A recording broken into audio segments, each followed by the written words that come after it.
Bienvenue à ce nouveau séminaire de pensée le droit social. Merci à vous de nous rejoindre. Je vois des noms et des fidèles à ce séminaire, donc qui dure depuis maintenant près d'un an. Aujourd'hui, nous allons faire un petit voyage aux origines du droit du travail, de la législation industrielle et du droit du travail. Farid Lecaal, qui est professeur d'histoire du droit à Lille, spécialisé en histoire du droit social à l'Université de Lille, va nous aider à comprendre comment une discipline comme la législation industrielle s'installe à l'université progressivement, non sans conflit, non sans tension, mais qui s'installe quand même. Et puis, donc, il fera sa présentation. Ensuite, nous aurons une discussion à partir des questions que vous pourrez poser ou que je relayerai. Et ensuite, Anne-Sophie Chambost, qui est professeure d'histoire du droit à l'Institut d'études politiques de Lyon, je crois, je ne me trompe pas. Euh, et elle nous fera entrer dans la pensée d'un personnage très singulier au sein de la doctrine juridique, qui est Maxime Leroy, que André-Jean Arnaud qualifie de trublion de la doctrine juridique au tournant du siècle. Et tout particulièrement, elle nous parlera de Maxime Leroy, mais tout particulièrement des premières 70 pages que vous pouvez trouver sur le site de l'IRJS de la coutume ouvrière, publiée en 1913. Voilà. Donc, elle vous en parlera bien mieux que moi. Alors, il faut que je vous dise quand même deux choses encore. D'une part, Pascal Loquiec va nous rejoindre parce qu'il a une réunion institutionnelle à l'université, donc dès qu'il peut se libérer, il nous rejoindra. Et autre chose qui nous est un peu plus personnelle à Farid Lekéal, Anne-Sophie Chambost et moi, c'est que notre point commun, là, pour le coup, dans cette séance, c'est Maxime Leroy, pour qui nous avons tous les trois, on va dire, une connivence de pensée et une affection particulière pour diverses raisons. Donc, on s'en expliquera peut-être tout à l'heure. En tout cas, je vous dis tout de suite que c'est un auteur qui mérite d'être découvert, redécouvert, lu et relu, même à un siècle de distance. Voilà.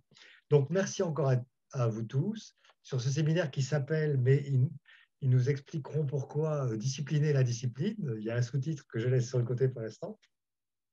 Et je vais donner immédiatement la parole à Farid, hein, qui est un complice de combien? 30 ans, Farid, au moins. Donc, donner la parole à Farid pour qu'il nous fasse rentrer dans cette sorte d'archéologie de la législation industrielle devenue ultérieurement droit du travail. D'accord. Voilà, donc je coupe mon micro et je laisse la parole à Farid immédiatement. Bien, bonjour à toutes et à tous. Et donc, ce dont je vais vous parler, hein, c'est un vieil article que j'ai écrit il y a une vingtaine d'années, qui est publié il y a une vingtaine d'années, et donc dont j'ai eu quelques difficultés, non pas à me souvenir, mais enfin à résumer la substance, et qui était paru hein, dans un numéro spécial intitulé Acte construction d'une histoire du droit du travail, qui s'était tenu à Aix-en-Provence, à l'IRT, à l'initiative de Francis Hordon, qui a été aussi un des moteurs hein, pour l'histoire du droit du travail. Alors donc mon propos sera complété éventuellement si vous avez des questions tout à l'heure. Je reviendrai sur des sources complémentaires auxquelles j'ai pu accéder, puisque évidemment cet article a été écrit à l'époque où il n'y avait pas de base de données, où il n'y avait pas de possibilité d'accéder aussi facilement qu'aujourd'hui à des sources imprimées. Donc c'est un article qui présente un certain nombre de limites. Donc je vais en reprendre l'architecture et vous dire les questions qui me sont posées, puis les éléments de réponse qui m'ont paru pertinents, qui ne sont peut-être pas, mais en tout cas, ça a été le pressentiment qui m'a guidé. Je dois dire aussi hein, que ce travail m'avait été inspiré indirectement par Pierre-Yves, qui, m'ayant confié un cours d'histoire du droit du travail, m'a d'une certaine façon donné l'envie d'aller voir un petit peu l'origine de ce que j'allais enseigner. alors non pas le droit du travail, mais l'histoire du droit du travail. Donc voilà, j'ai aussi un PowerPoint, mais il se peut que j'oublie de le déclencher, mais éventuellement je le ferai apparaître pour vous donner des éléments d'information relatifs à des sources nouvelles auxquelles vous pouvez accéder. Alors bon, comme vous l'avez remarqué, mon propos il est articulé très aride autour d'un décret du 24 juillet 1889 qui introduit la législation industrielle dans les programmes de licence à titre optionnel. Et je voudrais faire deux remarques préliminaires. D'abord, c'est qu'il n'y a pas eu de difficulté pour imposer cet enseignement de législation industrielle. Il n'y a pas eu de débat non plus autour de sa dénomination à l'époque où le décret est publié. L'unanimité s'est faite assez rapidement sur la nécessité d'adapter les facultés de droit dans un environnement qui est caractérisé à l'époque à la fois par des références systématiques à l'Allemagne, un système d'enseignement supérieur, alors depuis 70, mais même avant 1870, un environnement qui est aussi caractérisé, je ne l'avais pas mentionné dans mon papier, par la concurrence frontale à laquelle sont soumises les universités publiques. Alors, c'est la concurrence des initiatives privées, je pense en particulier à l'École libre des sciences politiques qui ouvre en 1871, et aussi concurrence tout aussi frontale des initiatives de nature confessionnelle. Et je pense évidemment à la loi du 27 juillet 1875 qui accorde la liberté à l'enseignement supérieur et dont profitent immédiatement certaines structures d'enseignement. On sait par exemple que la faculté de droit de Lille ouvre en 1874, avant même l'adoption de la loi. Alors, l'observation qui a conduit mes recherches, c'était évidemment en prospectant, feuilletant les articles et les ouvrages, c'était l'extrême variété des dénominations qui m'a frappé, qui oscille entre réglementation du travail, législation industrielle, législation ouvrière ou, plus rarement, législation du travail et de la prévoyance sociale. Alors, quel questionnement cet enseignement va-t-il faire naître? Alors, j'en vois quatre, mais il y en a certainement d'autres. Est-ce que cette législation secours doit se limiter à la mise en ordre des sources normatives relatives à l'industrie? Le cas échéant, à partir de quels critères va-t-on définir le champ de la législation industrielle? Deuxième question, comment opérer le tracé des frontières entre la législation industrielle et les questions relatives au droit commercial, à la propriété industrielle, qui directement ou incidemment traitent des problèmes juridiques posés par le développement de l'industrie? Troisième question, faut-il au contraire maintenir une étanchéité parfaite entre chacun de ces enseignements? Quatrième question, la plus importante à mon sens, quelle est la spécificité de cet enseignement de législation industrielle? Alors, est-ce qu'on doit la définir à partir de son champ objectif, l'industrie, ou au contraire, subjectivement, à partir en considération des droits éventuels qu'elle fait naître en faveur d'une partie spécifique de la population, les ouvriers de l'industrie, essentiellement? Alors, ces questions vont se poser, me semble-t-il, avec d'autant plus d'acuité qu'aucune circulaire ministérielle ne vient éclairer ce décret pour fixer éventuellement les orientations du programme. Alors, la conséquence, c'est une grande hétérogénéité des contenus des cours et des ouvrages théoriques relatifs à cette matière. Alors, au-delà, évidemment, on le verra, d'un socle minimum commun.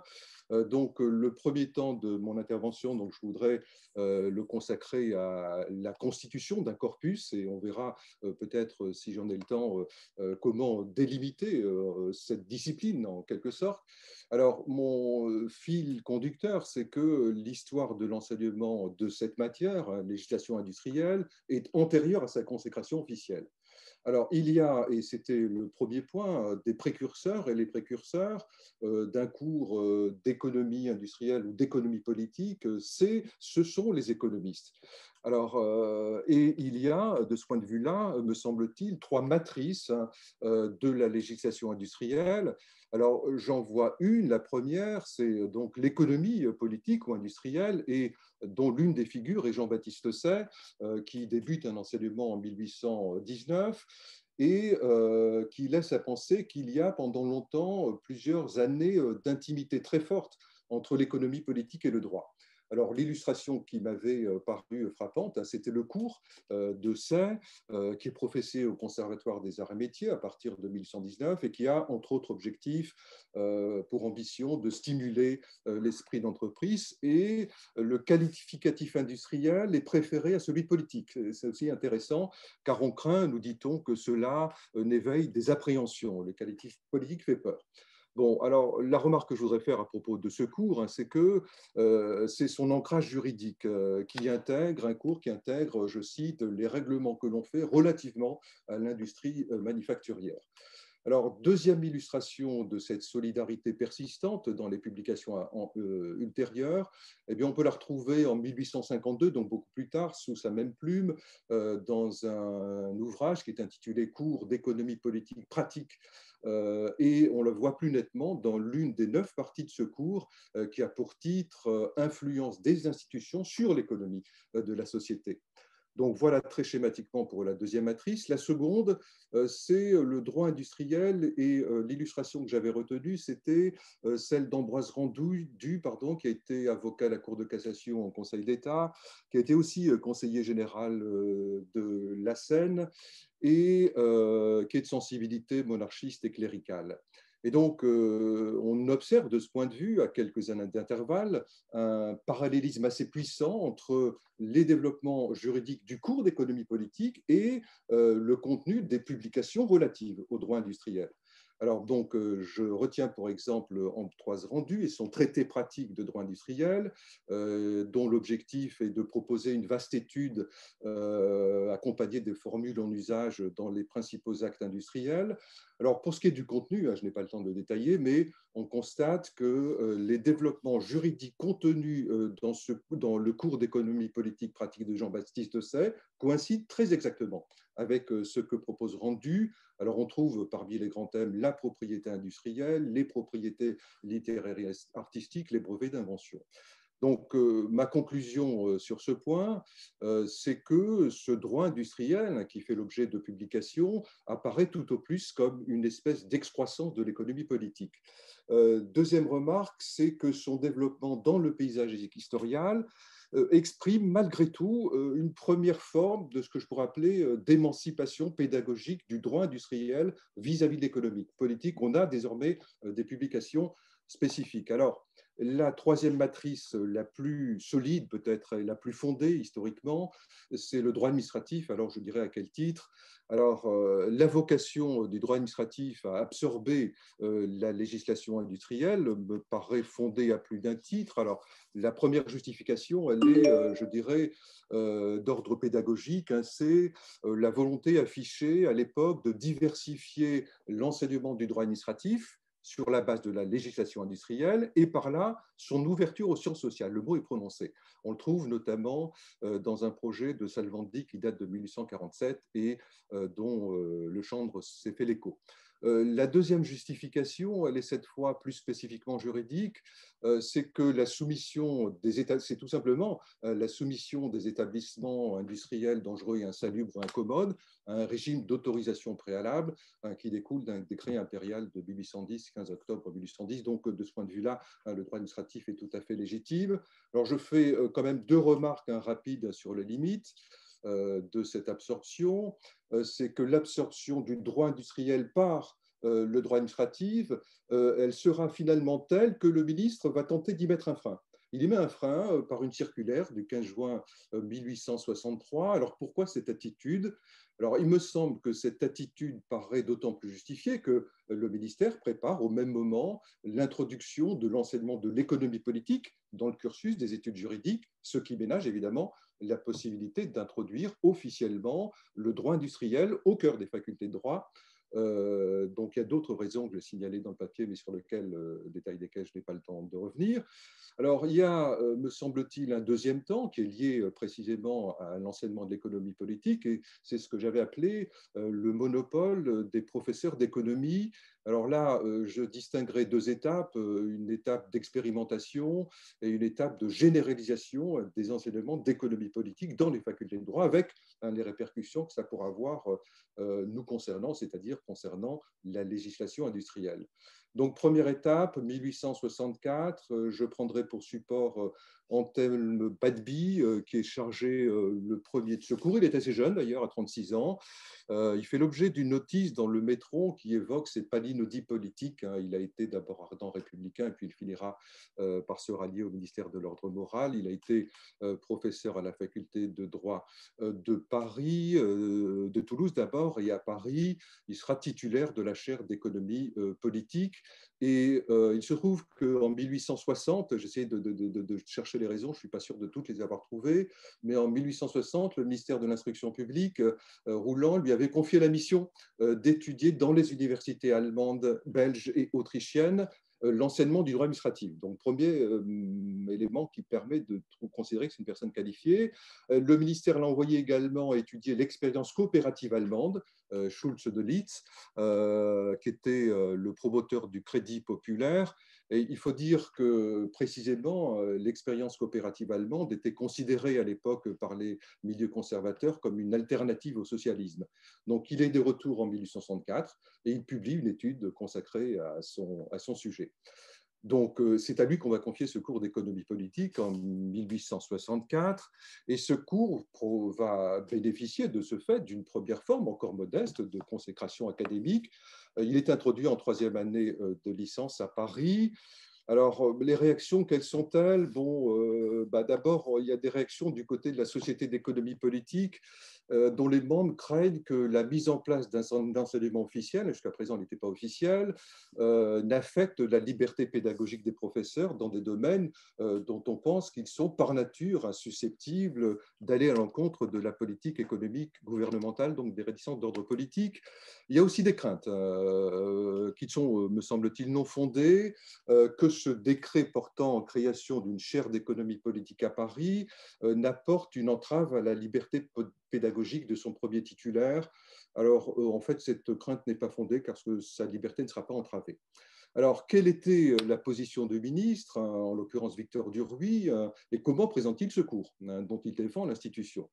Alors, le cours est présenté de façon très classique comme un rameau des enseignements juridiques en adéquation parfaite avec les aspirations libérales du moment et susceptible, alors c'est un argument qu'on trouve aussi, de constituer un antidote au risque de propagation qu'on trouve toujours à l'arrière-plan des idées socialistes. Alors, quelques éléments touchant à la particularité de ce cours et à l'argumentation qui est développée. Alors, l'argumentation, c'est l'idée d'une complémentarité de l'économie et du droit, dans la mesure où, nous dit-on, la loi influe directement sur la distribution et la production de richesses. Alors, pour ce qui est du contenu, bon, ce cours intègre de nombreuses questions d'ordre spécifiquement juridique dans ce cours qui est professé à Paris en 1864. Alors, quelles sont les conséquences de l'introduction de ce cours? Bien, d'abord, la question du tracé des frontières scientifiques entre l'économie politique et le droit commence à préoccuper ceux qui, dans le monde des professeurs de droit, restent encore frileux ou réticents à l'introduction de cet enseignement dans les facultés. De là découle, me semble-t-il, c'est une hypothèse, ce que j'appelle la prudence tactique de Padby, qui en quelque sorte se couvre. Et il articule son cours autour de l'idée d'une parfaite symétrie entre le droit et l'économie. Droit-économie, ceci étant, il précise que le droit reste la discipline maîtresse, qui reste la sœur aînée, c'est son expression, de l'économie politique. Alors, bilan rapide de cette année 1864. Ce n'est pas, me semble-t-il, une évolution capitale dans l'évolution du contenu des enseignements économiques, dispensés en tout cas en France. Persistance de la solidarité depuis longtemps avérée entre les enseignements juridiques et économiques. Alors, on le trouve aussi chez d'autres auteurs, chez Wolowski notamment. Le cours de Badby, sur lequel je me suis fondé, offre des témoignages multiples d'interférences entre l'économie politique et le droit, et plus précisément de ces trois branches maîtresses qui sont pour lui le droit civil, à travers toutes les questions relatives aux successions, le droit commercial, avec notamment tout ce qui a trait aux effets de commerce, aux établissements de crédit, et le droit administratif qui, c'est vrai, en demeure en quelque sorte l'épicentre. Je le cite, je ne résiste pas. En matière administrative, écrit-il ou dit-il, ou peut-être les deux, les rapports du droit avec l'économie politique sont tellement abondants que lorsque nous en arriverons là, je pourrais me faire illusion au point de croire que je n'ai jamais cessé d'être un de vos professeurs de droit administratif. On est bien ici dans la solidarité des deux enseignements. Alors, deuxième étape, c'est 1877, la généralisation de l'économie politique en deuxième année des facultés de droit.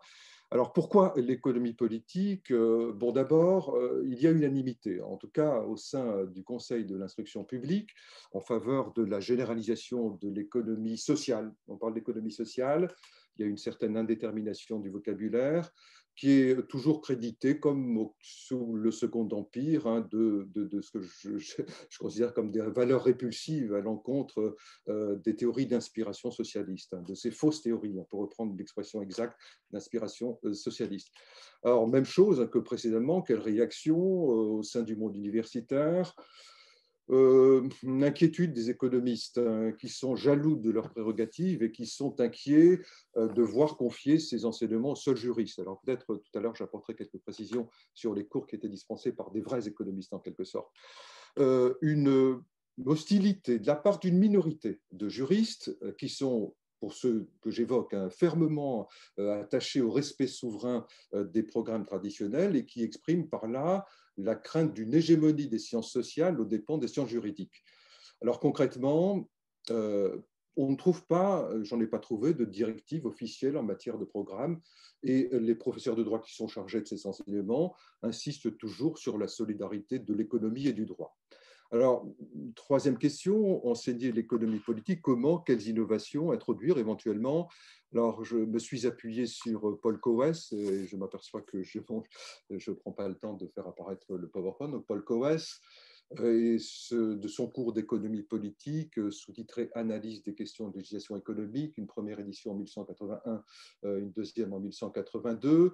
Alors, quelques éléments rapides de biographie de Paul Coes que je n'ai pas fait apparaître. Bon, il est classiquement agrégé, il débute sa carrière à Nancy, il enseigne le droit civil, la procédure civile et la législation criminelle, le droit romain, l'histoire du droit romain et du droit français, l'économie politique à partir de 1873, et sa production scientifique, elle est essentiellement orientée autour de l'économie politique.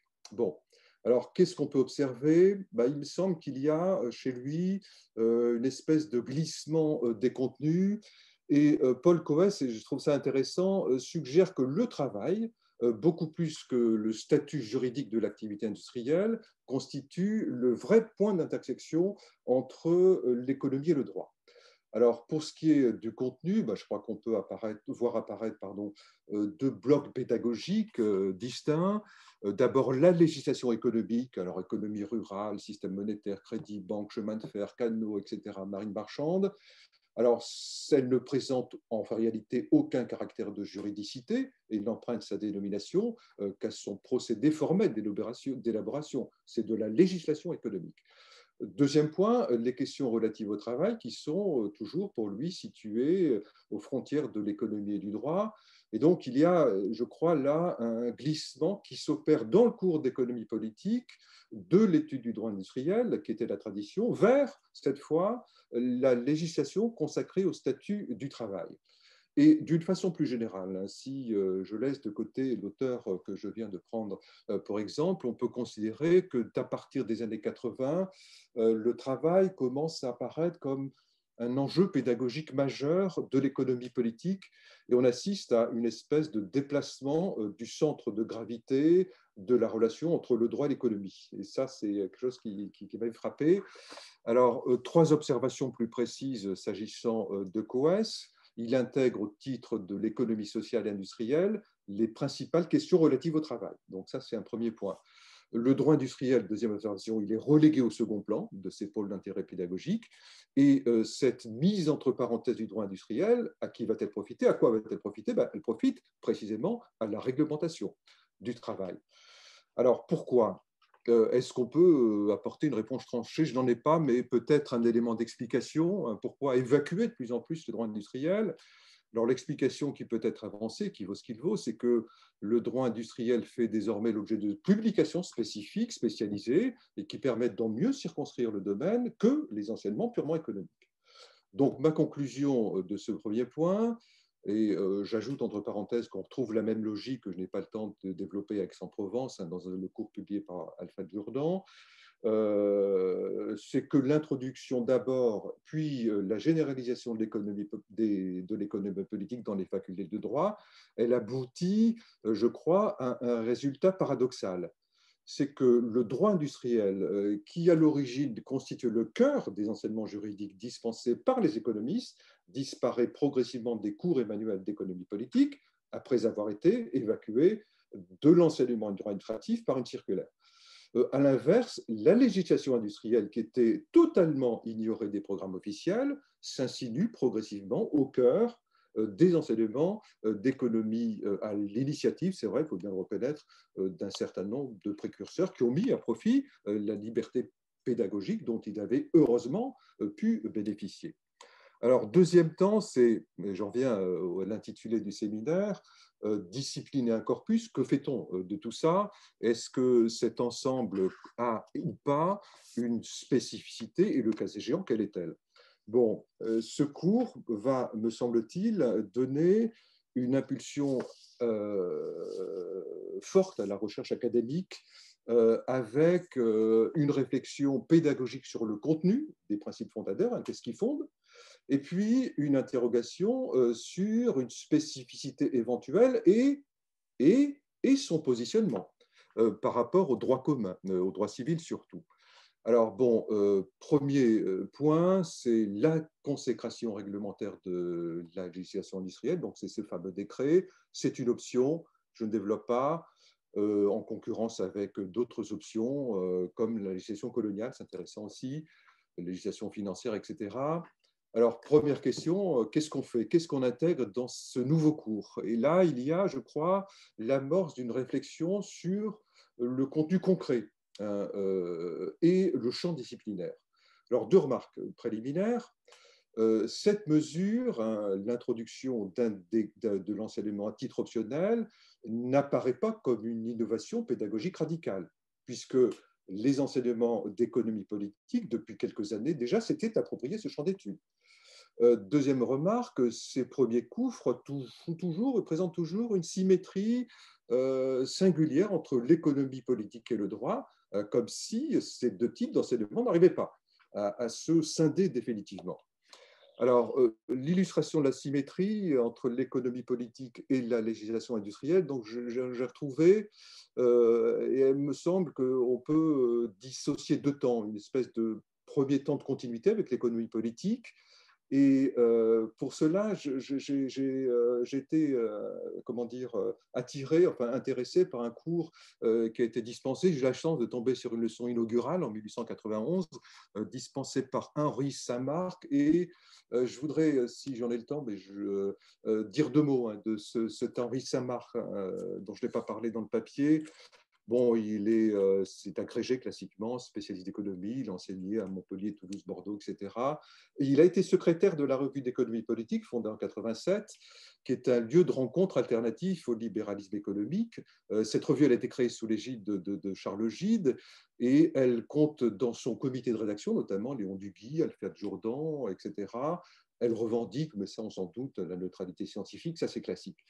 Il a commencé par enseigner le droit criminel, le droit civil.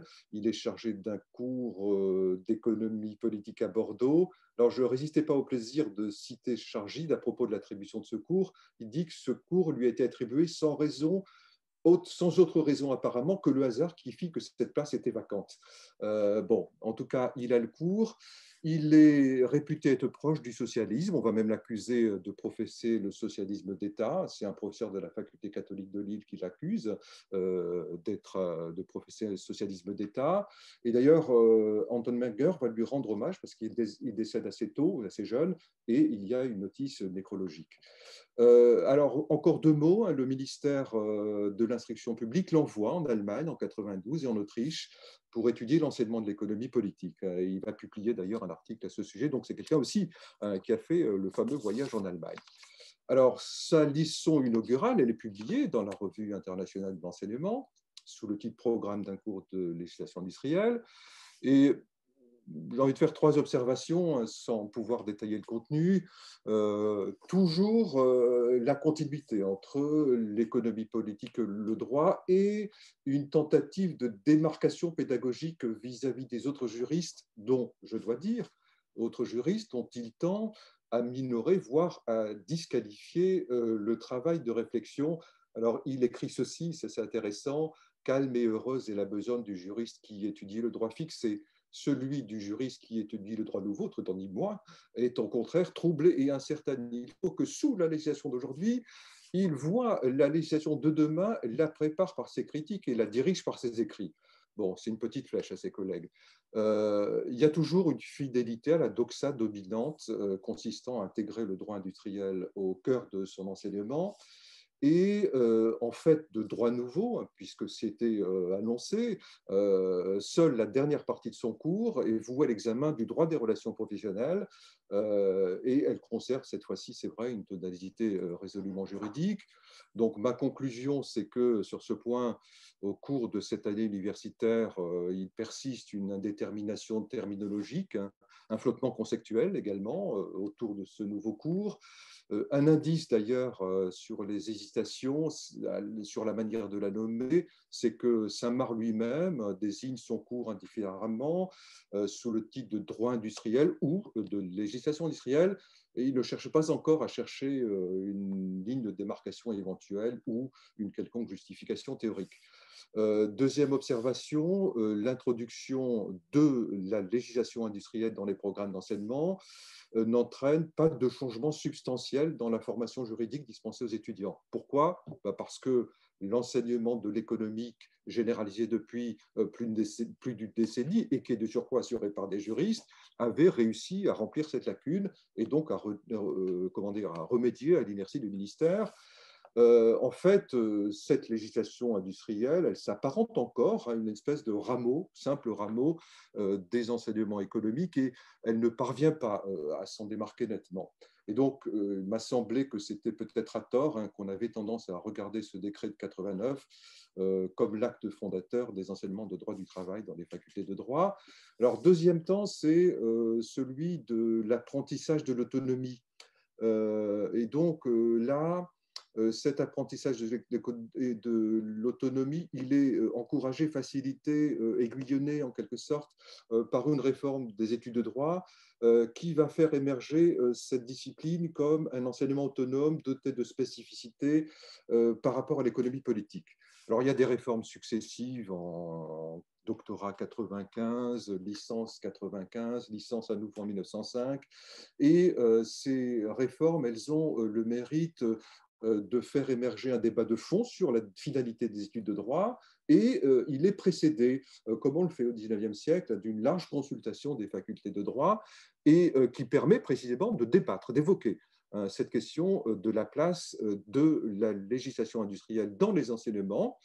Et de ce point de vue, il m'a semblé que l'une des facultés qui est consultée, la faculté de droit, et en particulier l'une de ses figures, Léon Gabriel Lacour, hein, qui est professeur de droit commercial à Lille, va jouer un rôle assez important. Parce que rôle important à la fois par l'intérêt qui est manifesté envers la législation industrielle et par l'effort de clarification qu'elle va porter sur le contenu. Alors, il a des propositions à ce Lacour, se dissocier nettement la législation industrielle qui serait maintenue en licence et puis des enseignements optionnels qui seraient proposés dans un doctorat de droit public. Bon. Une proposition sur le contenu des programmes aussi, il va assez loin. En licence, le droit industriel et les matières qui se rattacheraient au droit privé. En doctorat de droit public, il s'agirait là d'étudier cette question davantage du point de vue des théories législatives que du droit positif, d'étudier donc ces questions brûlantes d'actualité relatives au contrat de louage, aux associations ouvrières, etc., etc. Donc le bilan, c'est une première tentative de dissociation entre le champ du droit privé, dont relèverait le droit industriel, et celui du droit public, qui recouvrait le domaine de la législation ouvrière. Donc, la législation industrielle commence à être comprise non plus seulement comme une espèce de simple excroissance de l'économie politique, mais bien comme le prolongement naturel des études de droit public. Et toujours, en l'absence de directives des programmes, eh bien, les facultés et les enseignants restent souverains dans la définition du champ disciplinaire de la législation industrielle. Alors, que font les économistes? Bon, les économistes, très rapidement, eh bien, ils vont de ce fait abandonner ces questions qu'ils intégraient dans leurs cours. Ils délaissent l'étude de la législation industrielle, qui est de plus en plus regardée comme un domaine réservé des juristes. Alors, bon, j'ai donné des illustrations dans mon papier. Alors, quels sont les effets de la réforme des études de droit, et en particulier du doctorat en 1995? Eh bien, la licence, elle fait l'objet d'un recentrage autour des enseignements juridiques fondamentaux, aux dépens des correctionnels. En quelque sorte, on serre la vis. La législation industrielle perd la place qu'elle avait conquise en 1889, elle la retrouvera plus tard.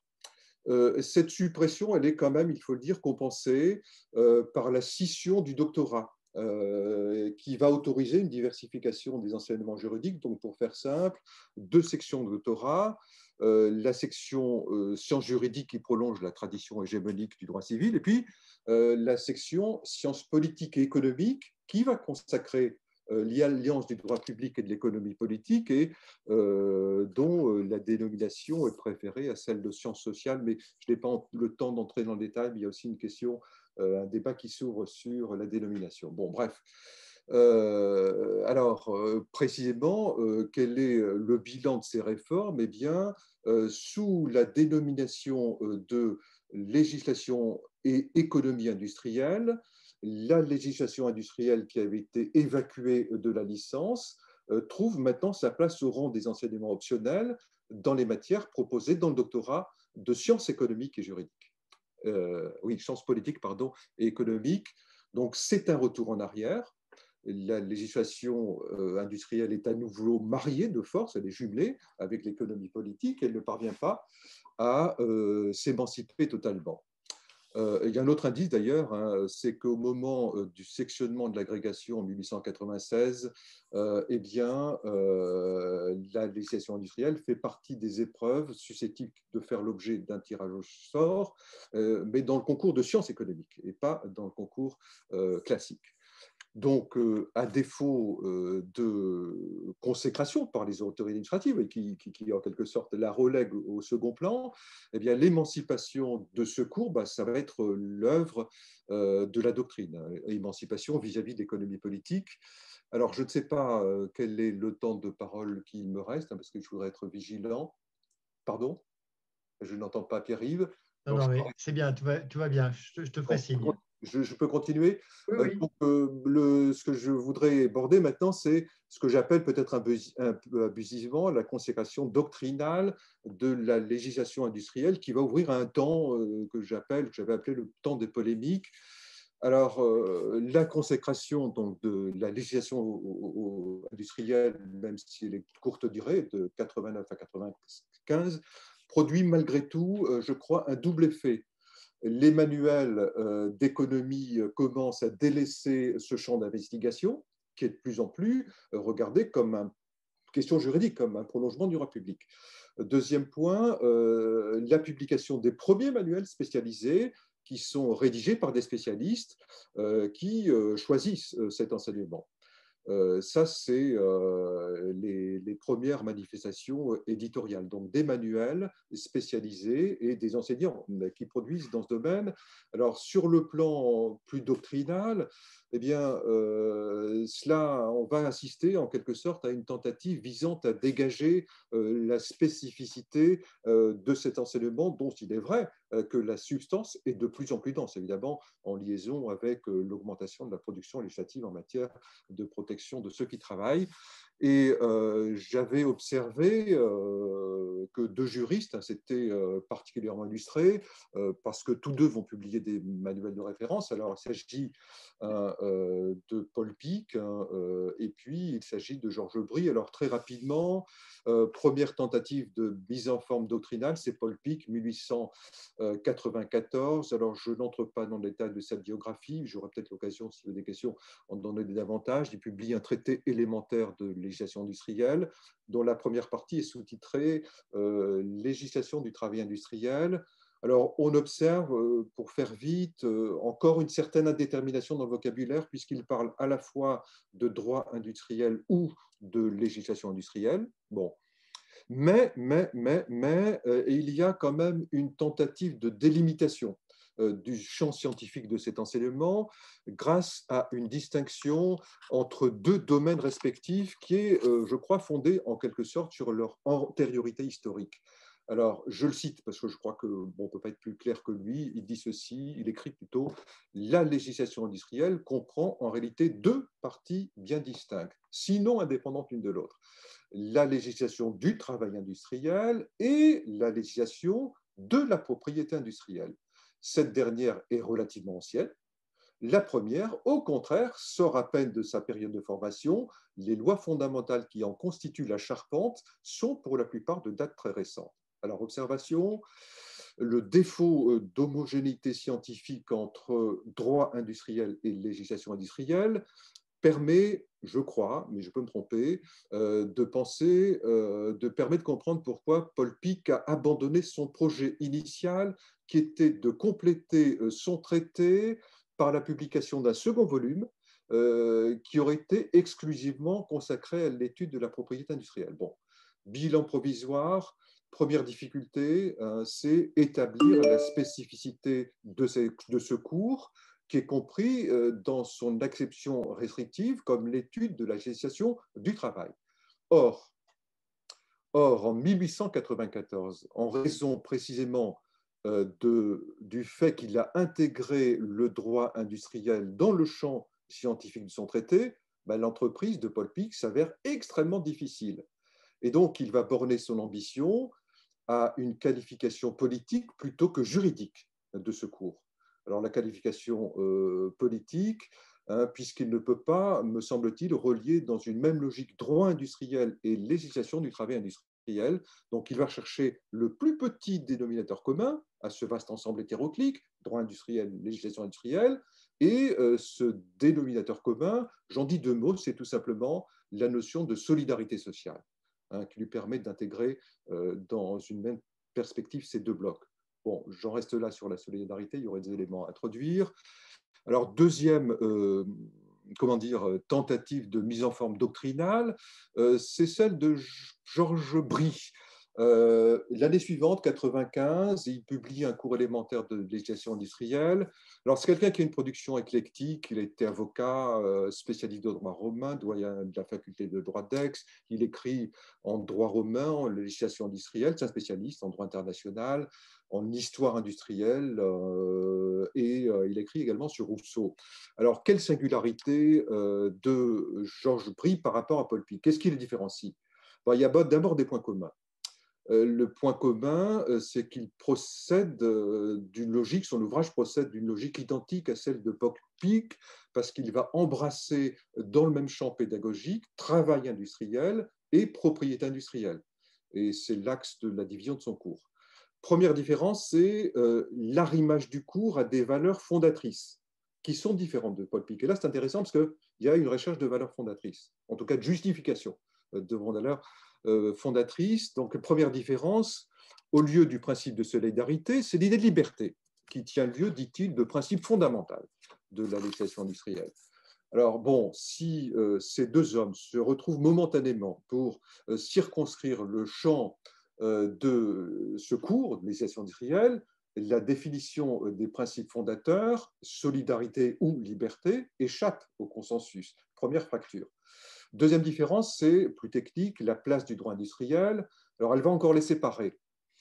Pourquoi? Comment? Qu'est-ce qui permet de le sonder? Bien, c'est la deuxième édition du traité de Paul Pic, qui est cette fois-ci sous-titrée Lois ouvrières. et qui est publié en 1903 et qui est cette fois exclusivement voué à la législation du travail. Alors, deux remarques. Pic estime désormais que législation ouvrière et propriété industrielle ne présentent plus d'unité scientifique et qu'elles sont assez particularisées pour être dissociées.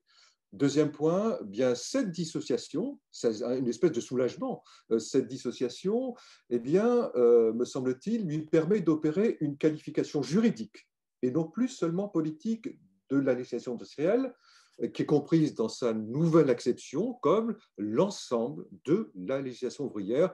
Alors je le cite parce qu'il est concis, beaucoup plus que moi. Il dit ceci: la législation dite ouvrière constitue dès aujourd'hui une branche de droit autonome, très différente par son esprit, puisqu'elle n'est que de l'économie sociale appliquée, et par ses méthodes de toutes les autres branches du droit, y compris la législation sur la propriété industrielle. Ouf, on est débarrassé de ce bloc, si vous me permettez cette caricature.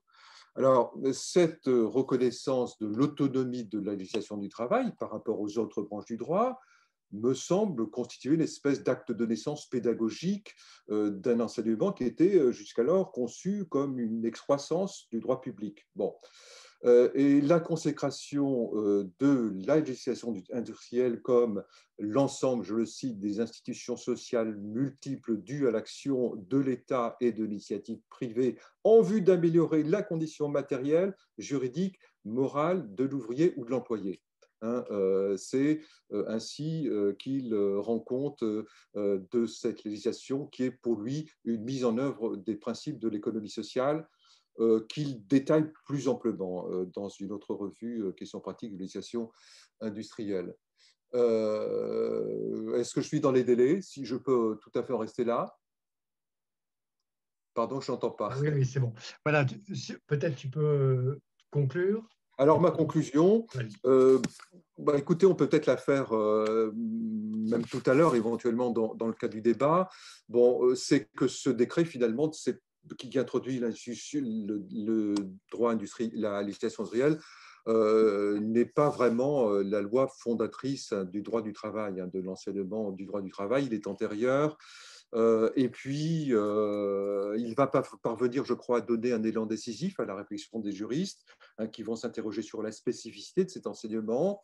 Il conduit à une dissociation très nette entre deux blocs, droit industriel et législation industrielle. Et surtout, il est, je crois, l'élément déclencheur d'une réflexion de fond sur le particularisme de ce corpus qu'on va chercher à dissocier du droit commun, à particulariser. Bon, alors l'œuvre n'est pas achevée en 1895, elle se poursuit et c'est un autre débat de savoir à partir de quel moment il est mis fin à cette question du particularisme du droit du travail. Mais en tout cas, la question est posée très tôt. Elle est posée dès la publication ou dans le sillage de la publication de ce décret. Voilà ce que je voulais souligner. Merci Farid. Alors là, vraiment très, très impressionné, très impressionnant. Je suis très impressionné. J'ai laissé filer parce que je ne voyais pas de questions apparaître dans le chat. Peut-être d'autres vont arriver. Moi, j'en ai une petite peut-être pour rester dans nos délais. Enfin, j'en ai deux en réalité. Autour de Paul Pic. Oui. Alors, première question de documentation. Il me semble me souvenir, toi, tu as écrit quelque chose, tu as écrit un article sur Paul Pic, il me semble. Oui, sur ce que j'avais appelé, je crois, le réforme. Oui, j'ai écrit sur Paul Pic à l'occasion d'une rencontre qui s'était tenue à Lyon, organisée par Nicolas Docès. Oui. D'accord. Donc, je vais essayer de retrouver la référence ou si tu l'as, tu me l'envoies parce qu'on la mettra sur le site de l'IRJS. Je fais un petit clin d'œil à Emma. Voilà.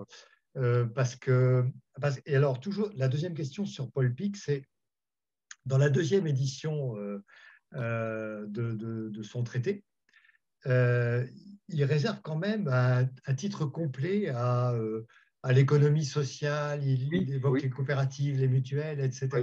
Alors, comment tu analyses, toi, ce maintien de ce domaine-là dans le champ? Alors, on peut imaginer des explications, mais ça, il le garde bien comme étant dans le champ de la matière dont il traite.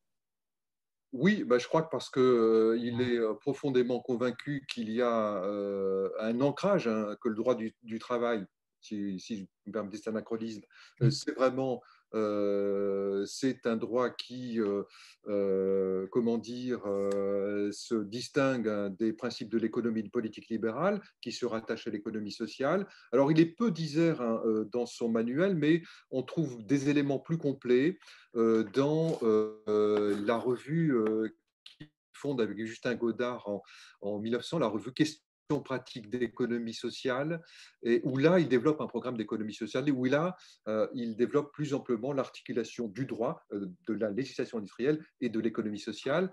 Et je serais presque sur le point de tenter une manœuvre périlleuse, c'est-à-dire de faire apparaître le PowerPoint, parce que j'avais justement prévu au titre du PowerPoint, hein, je ne sais pas si vous le voyez.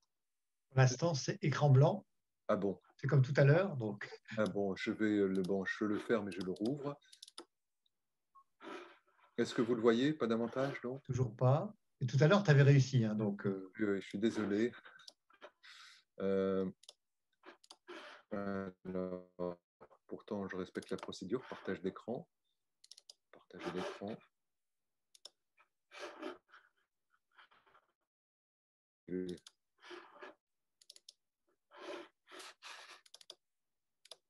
Vous le voyez, non? non, toujours pas. C'est comme tout à l'heure. C'est l'écran Est-ce que blanc. vous... Ouais. Bon, bon, alors peut-être moi je vais justement le faire apparaître dans la revue Questions pratiques de législation ouvrière et d'économie sociale, qui voit le jour au début du siècle. Il y a un programme. Il y a un programme et je peux même le lire rapidement. Il nous a semblé qu'il y avait une place, dit-il, écrit-il, il nous a semblé qu'il y avait une place pour une revue populaire de législation ouvrière et d'économie sociale, destinée moins à approfondir les problèmes actuellement posés devant l'opinion publique qu'à vulgariser, à mettre au point une notion indispensable à quiconque désire se faire une conviction raisonnée sur les grandes questions dont la solution intéresse l'avenir de la démocratie et la civilisation elle-même, exposer dans ses grandes lignes la législation ouvrière française au fur et à mesure de ses rapides transformations, la comparer aux institutions similaires à l'étranger, en signaler impartialement les imperfections et les lacunes, etc., etc. Donc là, il y a une justification plus argumentée, hein, de l'ancrage entre l'économie sociale et la législation industrielle. Alors, du reste, il ne pouvait pas l'évacuer puisque, justement, il relie ce cours à l'économie sociale. Donc, l'ayant relié, il ne pouvait pas se dispenser d'en faire état, d'autant qu'au titre de l'économie sociale, il y a tout un volet qui a trait à la protection sociale. La protection sociale est généralement présentée dans les développements relatifs à l'économie sociale. Hein, donc, ça fonde cette articulation. Alors, je voulais dire aussi rapidement qu'il y a eu beaucoup de travaux, beaucoup plus détaillés que ce que je n'ai pu présenter ici sur Paul Pic, de Ludovic Frobert notamment, et la thèse aussi de Henning, hein, qui a travaillé sur le milieu lyonnais. Donc, ce sont des références que je pourrais faire apparaître aussi. Hein. On en sait beaucoup plus, hein, sur Pic, notamment grâce lui à Bayon Frobert, hein, qui ont écrit sur Paul Pic, et grâce également à Henning, hein, qui a d'ailleurs, hein, dans le prochain numéro des études sociales, consacre des développements à l'enseignement populaire et dans lequel il introduit beaucoup d'éléments biographiques consacrés à Paul Pic, à son engagement dans le milieu lyonnais, à sa proximité aussi avec Justin Godard, à sa prédilection pour l'intervention de l'État. Il milite en faveur de l'intervention de l'État pour la protection de ceux qui travaillent, et il apporte également des éclaircissements sur l'engagement politique et de nature radicale socialiste. Donc, il y a beaucoup maintenant d'éléments sur Paul Pic. D'accord. Et Paul Pic, tu le situerais, enfin, tu dirais que c'est un solidariste? Oui, je crois qu'on peut.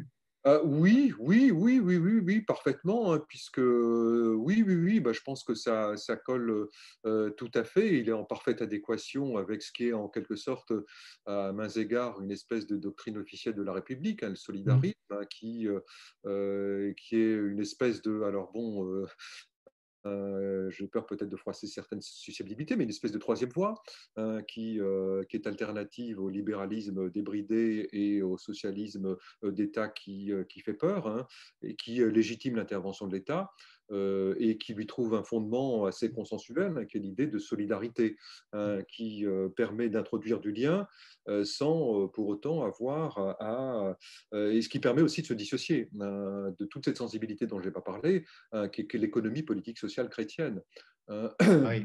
auxquelles peuvent être apparentés aussi d'autres professeurs, enfin d'autres personnes titulaires de ces cours de législation industrielle qui vont officier notamment dans les facultés catholiques, comme à Lille, comme dans d'autres universités. Donc oui, moi je la apparenterais au solidarisme. Mm. D'ailleurs, ils revendiquent, hein, la notion de solidarité, et puis il y a une espèce de sensibilité politique, d'inspiration radicale socialiste, C'est ça. un homme de conviction, un homme d'engagement. Et D'accord. qui, oui. Alors, je ne vois pas apparaître de questions, peut-être qu'elles viendront après la présentation qui suit. Moi, j'en ai encore quelques-unes sous le coude, donc je les sortirai en tant que de besoin. Si vous voulez bien, on va passer à la présentation d'Anne-Sophie. Alors, on est dans une période voilà, avoisinante, hein. C'est tout ces mouvements qui traversent le dernier tiers, on va dire, du 19e et le premier tiers, en comptant large, du 20e. Et donc, maintenant, on va en 1913. Alors, donc, c'est contemporain des auteurs dont on parle, hein, de Brie ou de Pic, hein, quand sort la coutume ouvrière. Ils sont tous deux enseignants, bien présents sur la scène doctrinale. Donc, Anne-Sophie, je vais te passer, je t'ai présenté tout à l'heure, je te passe immédiatement la parole. Et j'espère que vous avez eu le temps d'aller parcourir ces pages de la coutume ouvrière qu'on vous a proposées sur le site. Elles valent le déplacement pour ceux qui ne l'auraient pas fait. Exactement. Ben, merci Pierre-Yves pour l'invitation. Alors effectivement, je vais vous parler de Maxime Leroy. Bon, je vais commencer par une présentation rapide et puis vous verrez au fil de la présentation finalement le personnage se dessiner un peu plus. Donc je vous précise qu'il naît en 1873, qu'il fait des études de droit. Alors on se demandait avec Farid s'il avait pu suivre des cours de législation ouvrière. Pour l'instant, on n'en sait rien. Il est docteur en droit. Je reviendrai sur sa thèse. Il est un temps rédacteur au ministère de l'Instruction publique et dès qu'il en a l'occasion, à 35 ans, en 1908, il devient juge de paix. Alors, l'histoire ne dit pas si, et là aussi on s'est posé la question avec Farid, si il a tenté de devenir professeur de droit, s'il a tenté de devenir magistrat plus classique. On a envie de croire que non. Et globalement, je pense que tout ce qu'il écrit sur la justice, et en particulier sur la jurisprudence de Château-Thierry, tout ce qu'il écrit sur le rôle social du juge de paix me laisse penser que finalement cette justice de paix lui apparaît comme, et il le dit lui-même, hein, un laboratoire finalement d'observation sociale. Et comme par ailleurs, le juge de paix est quand même celui qui est le plus délié des lois, quand on sait l'avis de Leroy sur la loi et le code en particulier, j'y reviendrai, nul doute que ça a eu une importance assez décisive sur sa carrière professionnelle. Alors c'est aussi un homme de réseau très important, je n'ai pas le temps de m'y arrêter. Les uns et les autres, on a beaucoup écrit sur ces questions, mais enfin, il est professeur à l'École libre des sciences politiques, à la chaire d'histoire du socialisme. Il a beaucoup écrit sur Sainte-Beuve. Il est nommé à la fin de sa vie à l'Académie des sciences morales et politiques en 1954 et il meurt en 1957. Alors, pour vous dire comment moi je l'ai découvert, hein, je l'ai découvert dans le cadre de ma thèse consacrée à la pensée juridique de Pierre-Joseph Proudhon, donc l'anarchiste, puisqu'il se trouve que Maxime Leroy est l'un des coordinateur des éditions Marcel Rivière, des œuvres complètes de Pierre-Joseph Proudhon chez Marcel Rivière, qui est vraiment l'édition de référence. Par ailleurs, Leroy a préfacé la thèse complémentaire de Georges Gurvitch, Le temps présent et l'idée du droit social. Georges Gurvitch qui souligne beaucoup finalement la part de Proudhon dans l'émergence de l'idée du droit social. Et je dois dire que si Gurvitch n'avait pas dit qu'il y avait vraiment du droit à découvrir chez Proudhon, je ne me serais certainement pas lancée dans l'aventure de cette thèse. Si vous ajoutez à cela donc La coutume ouvrière, publiée effectivement en 1913, et l'idée de droit prolétaire, dont il est fait état, globalement, je pouvais assez difficilement échapper à Maxime Leroy, avec lequel, effectivement, j'ai, disons, certaines affinités, et une affinité que partagent Pierre-Yves et Farid. Alors, je présenterai rapidement le contexte d'écriture de cette coutume ouvrière, articulé à une présentation du rapport donc, de Maxime Leroy au droit, puisque je vous montrerai que c'est l'aboutissement finalement d'une réflexion critique entamée de longue date. Je montrerai ensuite en quoi l'ouvrage est important. Alors, c'est un ouvrage de son temps et dans son temps, avec des considérations scientifiques que je trouve tout à fait intéressantes, mais c'est aussi et surtout un programme d'action politique et juridique autour de l'autonomie du droit, élaboré par les classes ouvrières. Et puis, je terminerai sur la réception faite à cet ouvrage à l'époque et aujourd'hui, qui me paraît assez emblématique finalement d'une certaine façon de faire de l'histoire de la pensée juridique, dont je dirai un mot pour finir.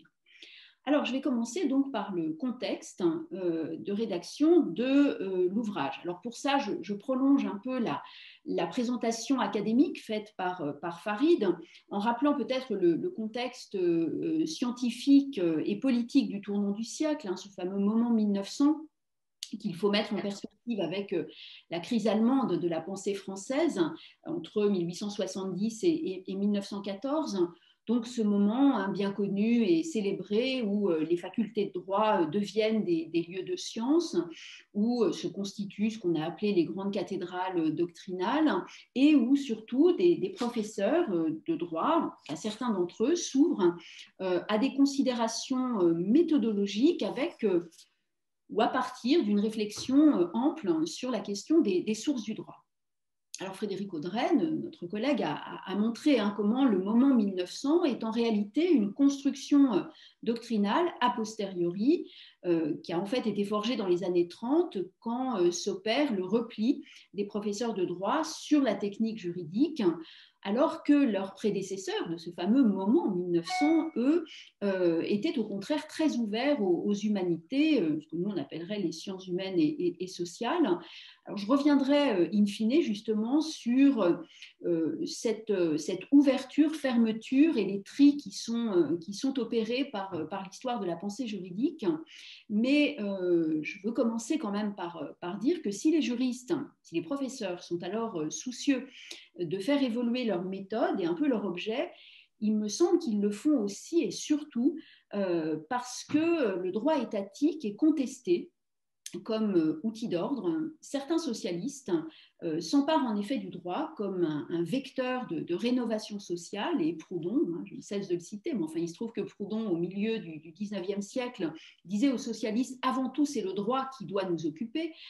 Et donc, finalement, il y a une espèce de menace de dépossession d'un droit conçu comme dépendant du politique et inséparable de la réalité sociale, dans un contexte républicain, par ailleurs, où l'on se demande comment reconnaître des droits aux classes populaires sans leur donner de prise subversive sur l'État.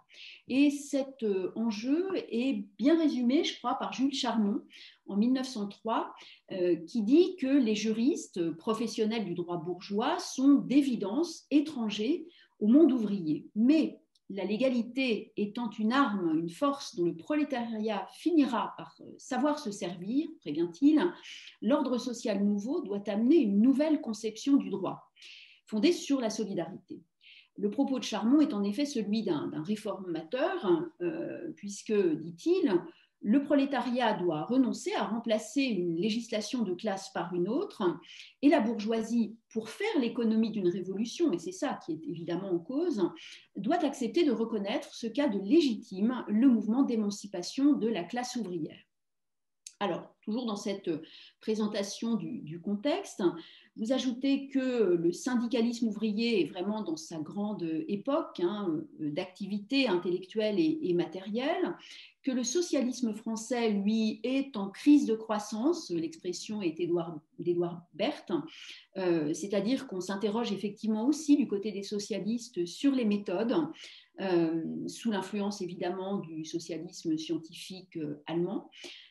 Certains, précisément, donc, considèrent qu'il faut investir le droit du travail,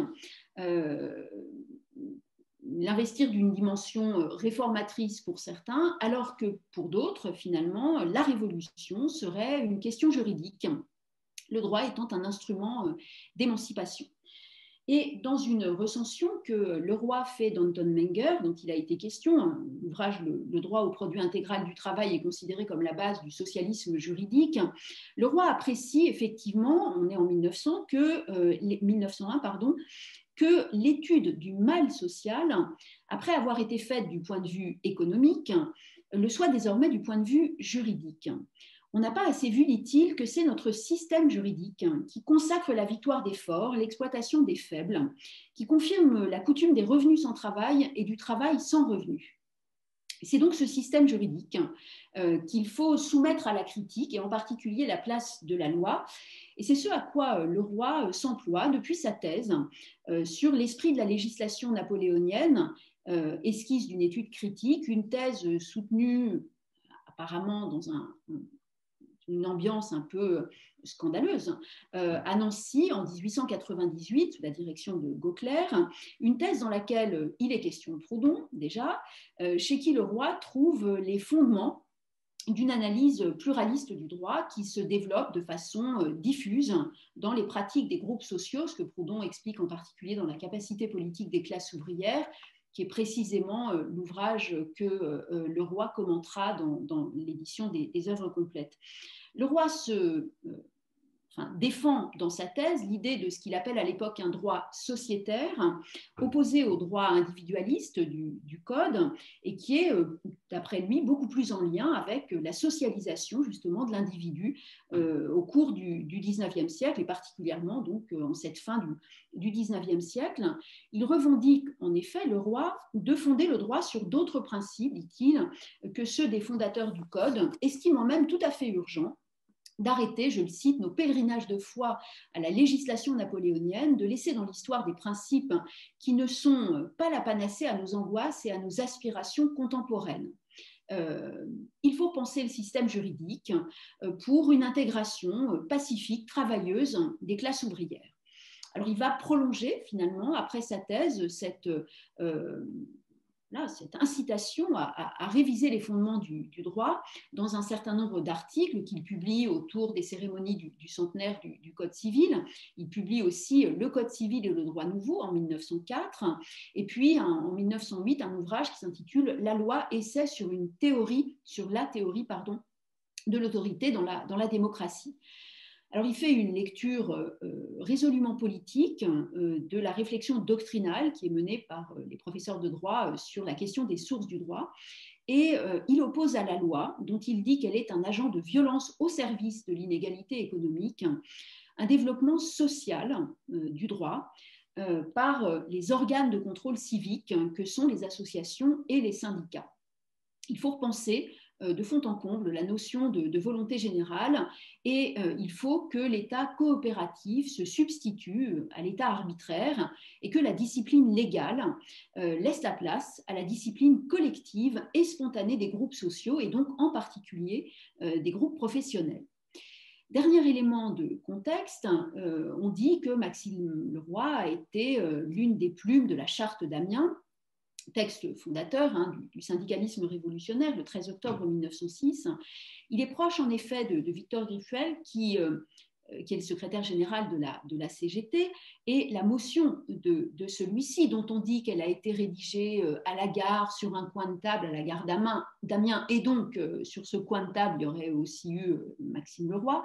La charte d'Amiens, donc, pose que la lutte des classes commande la relation entre les travailleurs et les employeurs, que la grève générale est le moyen de renverser la société en place, que l'émancipation intégrale est l'objectif de cette lutte et que donc le syndicat est l'outil privilégié de cette transformation sociale. Syndicat qui affirme son indépendance vis-à-vis du parti et du jeu politique, ce qui fait évidemment là aussi songer à l'abstention à laquelle Proudhon invitait les classes ouvrières dans la capacité politique des classes ouvrières en 1865, mais surtout donc cette revendication d'autonomie est aussi au cœur de la coutume ouvrière à laquelle donc j'arrive. Alors pourquoi et comment Maxime Leroy rédige la coutume ouvrière? Alors il travaille à ce texte une dizaine d'années, puisqu'il le dit lui-même, dès 1903, il commence à collecter un certain nombre de documentations, d'observations personnelles, toute une correspondance avec des militants de la CGT, et donc Griffuel et Merheim qui lui servent finalement d'intermédiaires, mais aussi il vérifie en fait toutes les affirmations de Leroy. L'ouvrage paraît en 1913.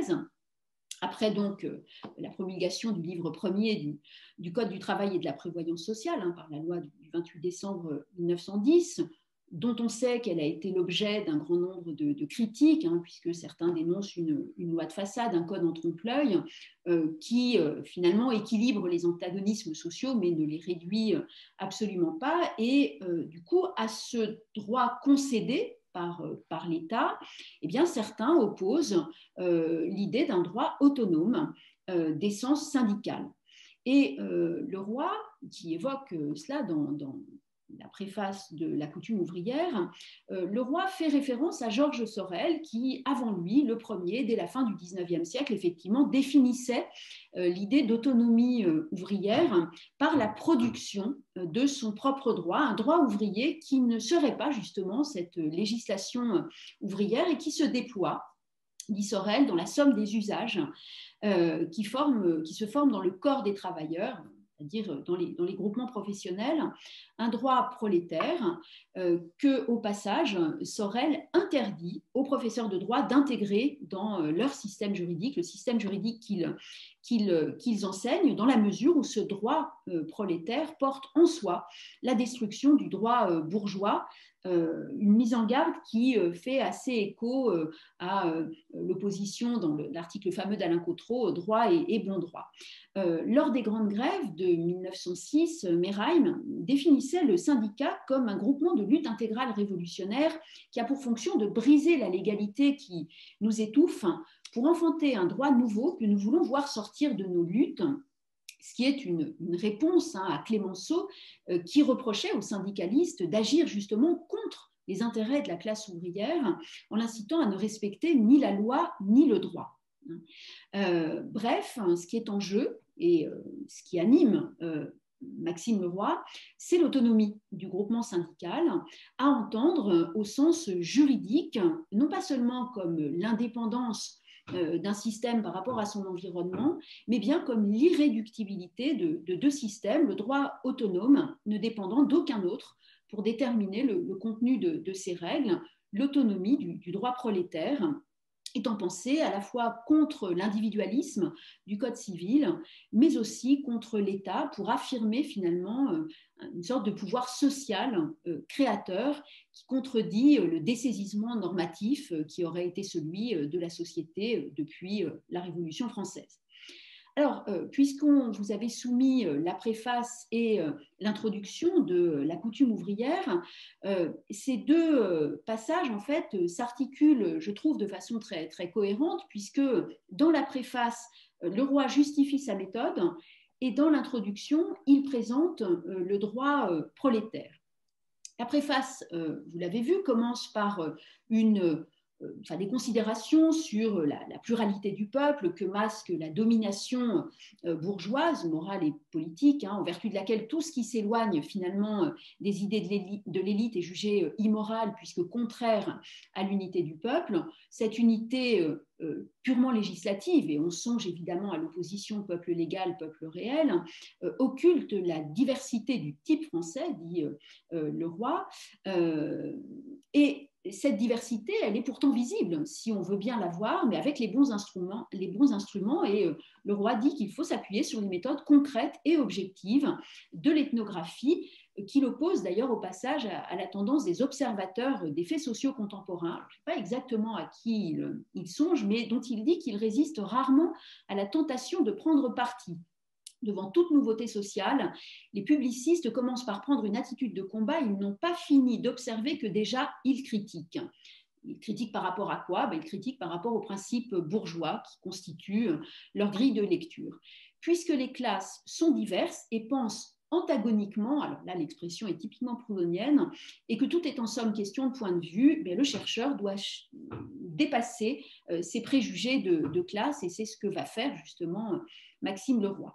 Alors, l'ouvrage n'est pas une histoire des pratiques sociales, il y a une bibliographie des ouvrages qui sont déjà parus sur ce point, ce n'est pas non plus une espèce de compilation sur le syndicalisme. Le but de Le Roy est, dit-il, une explication descriptive de la coutume ouvrière selon la méthode générale proposée par la nouvelle sociologie qui s'est mise à l'école de l'histoire.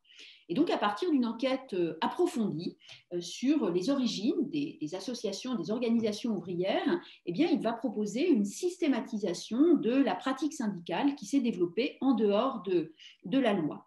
Alors, il a pour ça un corpus très, très ample qu'on pourra préciser. Il fait des observations donc, sur le terrain.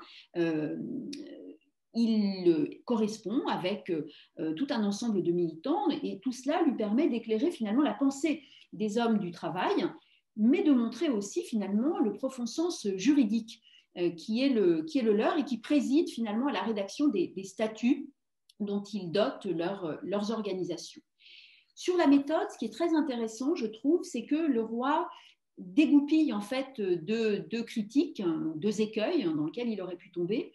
Juriste, il n'est pas du monde qu'il décrit, et ça nous ramène à ce que je disais de Charmont et Sorel. Alors c'est important puisqu'on sait qu'à la même époque, alors l'ouvrage sera traduit beaucoup plus tard, mais Roberto Michels, dans la sociologie du parti, montre les réticences des syndicalistes par rapport aux transfuges de classe.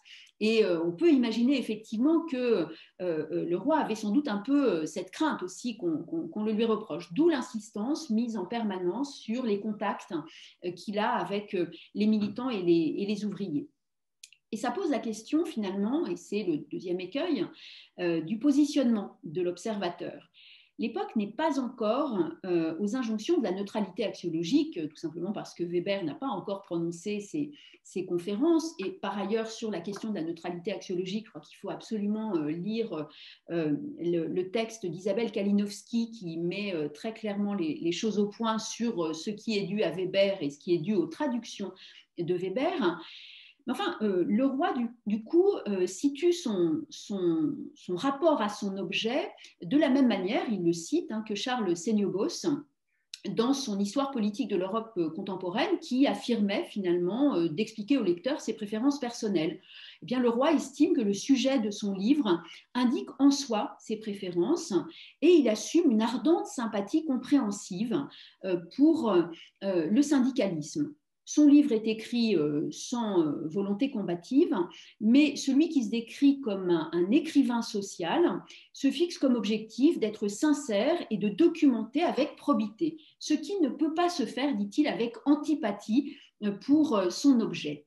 Donc, l'impartialité et l'objectivité doivent être entendues raisonnablement, dit-il, et elles supposent une sympathie, parce que seule cette sympathie confère le ferme et sincère désir d'expliquer les choses.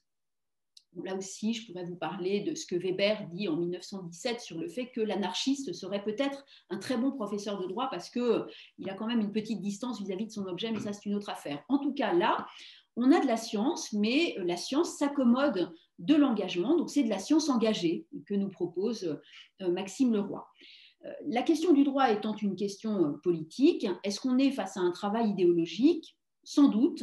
L'idéologie, en tout cas si on la définit comme une représentation que les membres d'une société se font des rapports qui les organisent, alors la coutume ouvrière est une œuvre idéologique, elle interroge les fonctions sociales du droit. Et le roi, évidemment, est tout à fait conscient de la tension entre la légalité et la légitimité, hein, de ce point de vue-là, sur la question du droit du travail, la législation ouvrière. Du coup, le travail de Leroy est-il un travail doctrinal ? Oui, je crois aussi, et doublement. D'abord en ce qu'il informe de l'état du droit à son époque, mais aussi et peut-être surtout parce qu'il le forme autant qu'il nous en informe. On le sait, la doctrine est parfois dans une espèce d'appropriation active. Donc elle accueille, elle décrit des normes qui régissent le droit, elle les juge et puis elle les systématise, ce que fait le roi. Et donc à travers ce rôle de récepteur et de discriminateur, le roi nous renseigne sur l'existence de ce droit prolétaire dont il propose une présentation formelle, j'y reviendrai, mais qui cherche à le rendre compréhensible, donc acceptable par les juristes, qu'il s'agit manifestement de convaincre qu'on a affaire à du vrai droit. Alors j'en arrive au fond rapidement. Dans le contexte doctrinal, qui est donc porté à une interrogation sur les sources du droit, l'objet de l'ouvrage, c'est donc cette coutume ouvrière. Alors, j'ai dit, hein, les réticences de Leroy vis-à-vis de la loi, du légicentrisme, du monisme révolutionnaire qui ont fait table rase des autres sources du droit en dépossédant la société de sa capacité normative. Et donc, ce que Leroy met en avant, c'est le droit spontané, libre, dont il trouve le dépôt dans les groupements professionnels. C'est ce droit spontané c'est par lui en tout cas qu'il faut révolutionner le droit contre la folie législative qui veut qu'il n'y aurait de droit que par la loi. Et cette folie législative, il lui semble que les socialistes juridiques en sont même atteints, puisque eux restent aussi un peu centrés sur la loi. Or, entre la coutume et la loi, il n'y a pas de transaction.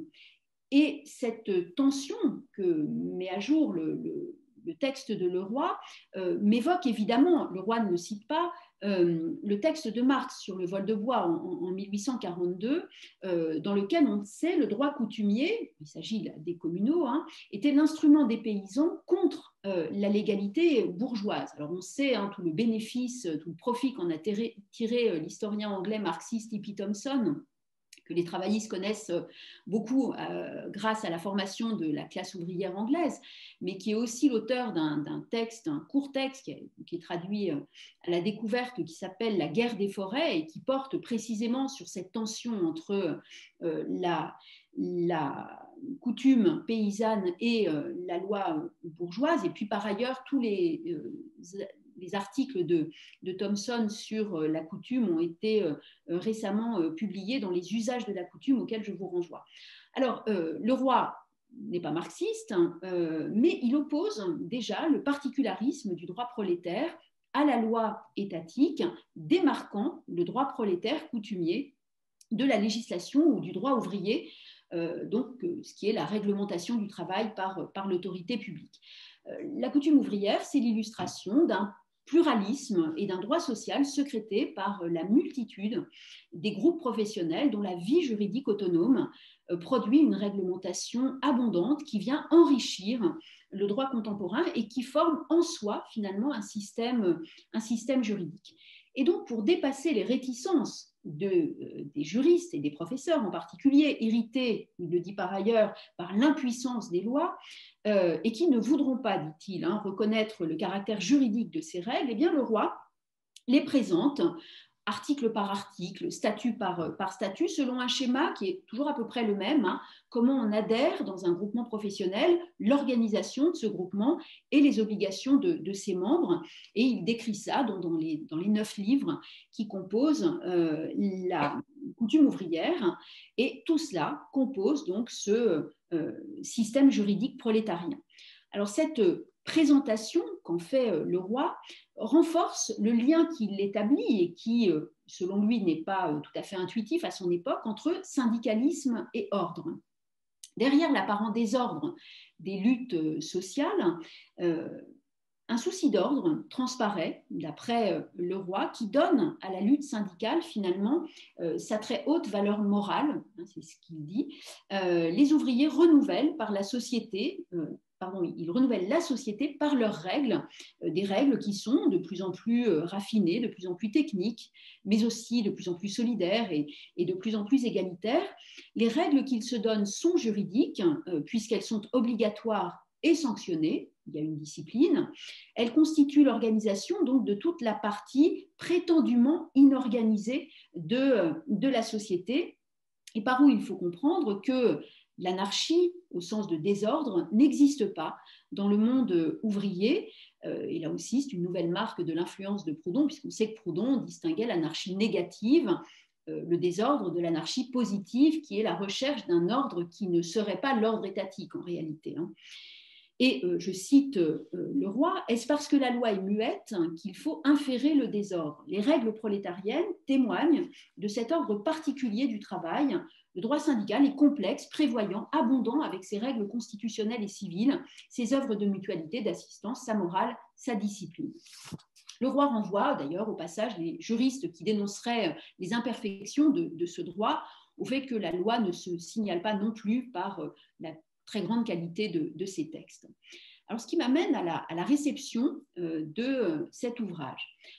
On est quelques années après la grande période du socialisme juridique en France, donc entre 1900 et 1910 globalement, et la coutume ouvrière est l'objet d'une double critique. Elle est critiquée par certains tenants du syndicalisme révolutionnaire qui dénoncent le réformisme de tous ceux, le roi compris, qui transforment une guerre très réelle en une discussion idéologique et qui neutralisent surtout la violence de la lutte des classes. Mais l'aspiration à l'autonomie du droit ouvrier choque surtout les tenants de l'ordre juridique traditionnel qui dénoncent une politisation du droit et une législation de classe. Dans La Réforme sociale, qui est un journal leplézien, Georges Blondel se choque de la confusion opérée entre coutume ouvrière et droit légal, que les prétentions des ouvriers puissent, en dehors de la loi, devenir un droit, c'est inadmissible. Alors, ceci étant, Pic, dont il a été question tout à l'heure, dans la réédition de son traité, Georges Sell, ensuite, dans son droit ouvrier, la plupart des ouvrages qui sont consacrés à cette époque à l'histoire du travail, dans les années 30, citent la coutume ouvrière. Et pourtant, dès cette époque, et plus généralement dans l'histoire de la pensée juridique, c'est finalement, enfin on a complètement oublié Maxime Le Roy, et c'est en général à Emmanuel Lévy qu'on résume la tentative de socialisation, collectivisation du droit dans ce premier XXe siècle. Alors j'ai pointé par ailleurs, dans un article dont je pourrais vous donner les références, une espèce d'opération de tri à laquelle a procédé la doctrine juridique dès les années 30 pour essayer de renier finalement les contours du socialisme juridique à une seule histoire professorale et méthodologique, donc apolitique. Et comme nous en sommes encore un peu là, je crois qu'il faut s'interroger, en tout cas comme historien du droit, sur la façon dont on fait de l'histoire de la pensée juridique et du coup notre participation plus ou moins consciente à la diffusion de ce qu'est le discours dominant finalement dans les facultés de droit, c'est-à-dire un discours purement professoral. Dans son article fameux, Marie-Claire Bello, un article de 1999 qui s'intitule « Les juristes inquiets », elle reprend la formule de Paul Cuche, « Les juristes inquiets, classicisme juridique et critique du droit au début du XXe siècle », Marie-Claire Bello donc présente sa démarche comme le fruit de sa représentation. Elle prend bien le soin de dire c'est ma représentation, c'est ma propre reconstruction des opinions des juristes inquiets, qu'elle réduit quand même au seul Saleil et Génie. Or, ce très bon article de Marie-Claire Bello est devenu une espèce de grille de lecture de l'histoire de la pensée juridique dans un cadre donc exclusivement doctrinal et professoral. Une telle lecture conforte la tendance des juristes des années 30 à écraser finalement toutes les tensions politiques sous des questions méthodologiques. Et saisissant la doctrine en vase clos, eh bien, on néglige les débats juridiques dont on voit bien qu'ils débordent au début du XXe siècle largement la doctrine des professeurs. Or, il me semble qu'on ne peut prendre la bonne mesure des propositions doctrinales en négligeant le contexte culturel et politique dans lequel ils sont nés. La contextualisation du débat juridique et politique éclaire l'intensité de la confrontation des points de vue sur la socialisation du droit, au-delà finalement des signaux finalement très faibles qu'en retient aujourd'hui la pensée juridique. Alors, cette idée je ne l'ai pas inventée, je la trouve en particulier chez André-Jean Arnaud. Mon idée, c'est que la culture des juristes ne peut pas être posée de façon univoque. Les juristes parlent aux juristes. Elle se définit au contraire par la confrontation avec d'autres. La doctrine ne monologue pas, elle dialogue, particulièrement en ce début de XXe siècle.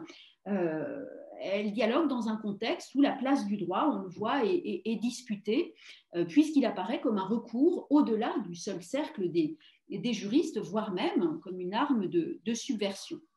Et donc la socialisation du droit est un symptôme de bouleversement avant de devenir ensuite effectivement une espèce de moteur à réaction pour la doctrine qui va se replier sur une culture technique et apolitique. Et donc on ne peut comprendre cette réaction si on n'essaye pas d'avoir le contexte beaucoup plus large de ce début de XXe siècle, d'où l'utilité évidemment des séminaires comme le vôtre. Alors pour conclure juste, je vois la culture juridique comme un processus en recomposition permanente, et donc elle ne doit pas être pensée uniquement en termes d'identité, mais bien en termes de pluralité, par la confrontation avec des regards qui ne seraient pas forcément celui des professeurs de droit, donc des regards autres, mais portés sur le droit. Il ne faut pas oublier non plus, comme historien, que ce sont toujours les enjeux présents en fait d'un moment qui commande les tris qu'on va opérer et les auteurs qu'on va garder puis ceux qu'on va rejeter. Et il incombe, je crois, aux historiens du droit justement de rappeler toujours comment et pourquoi certains tris sont opérés dans un contexte politique et juridique précis. Donc si le socialisme juridique et la socialisation du droit apparaît un peu aujourd'hui, un peu anecdotique dans l'histoire de la pensée juridique, en fait, il a été tout à fait symbolique d'enjeux politiques, juridiques majeurs au début du XXe siècle. Et dans ce nœud de discussion, le roi joue un rôle absolument central. Il est une espèce de courroie de transmission essentielle, finalement, puisqu'il fait connaître aux professeurs de droit la richesse du droit prolétaire, en même temps qu'il enseigne aux ouvriers la profondeur des règles juridiques qu'ils se donnaient eux-mêmes dans un souci d'autodiscipline, parce que je voulais quand même finir sur cette idée d'autodiscipline, et ce qui nous permettra peut-être de justifier notre titre. Voilà, merci beaucoup. Merci beaucoup, Anne-Sophie. Pour évoquer le débat, alors certes, là, c'est plutôt un débat entre auteurs de la doctrine. Je suis tombé récemment, pour l'anecdote, sur un ensemble de conférences que Duguy a donné à l'école des sciences politiques. Alors, donc, je crois que c'est après ses voyages aux USA, où là pour vous dire que le débat, il était tout sauf soft et policé. Il s'encadre, si vous permettez l'expression, précisément le socialisme juridique et ceux qui ont pris position, notamment autour de Menger, etc.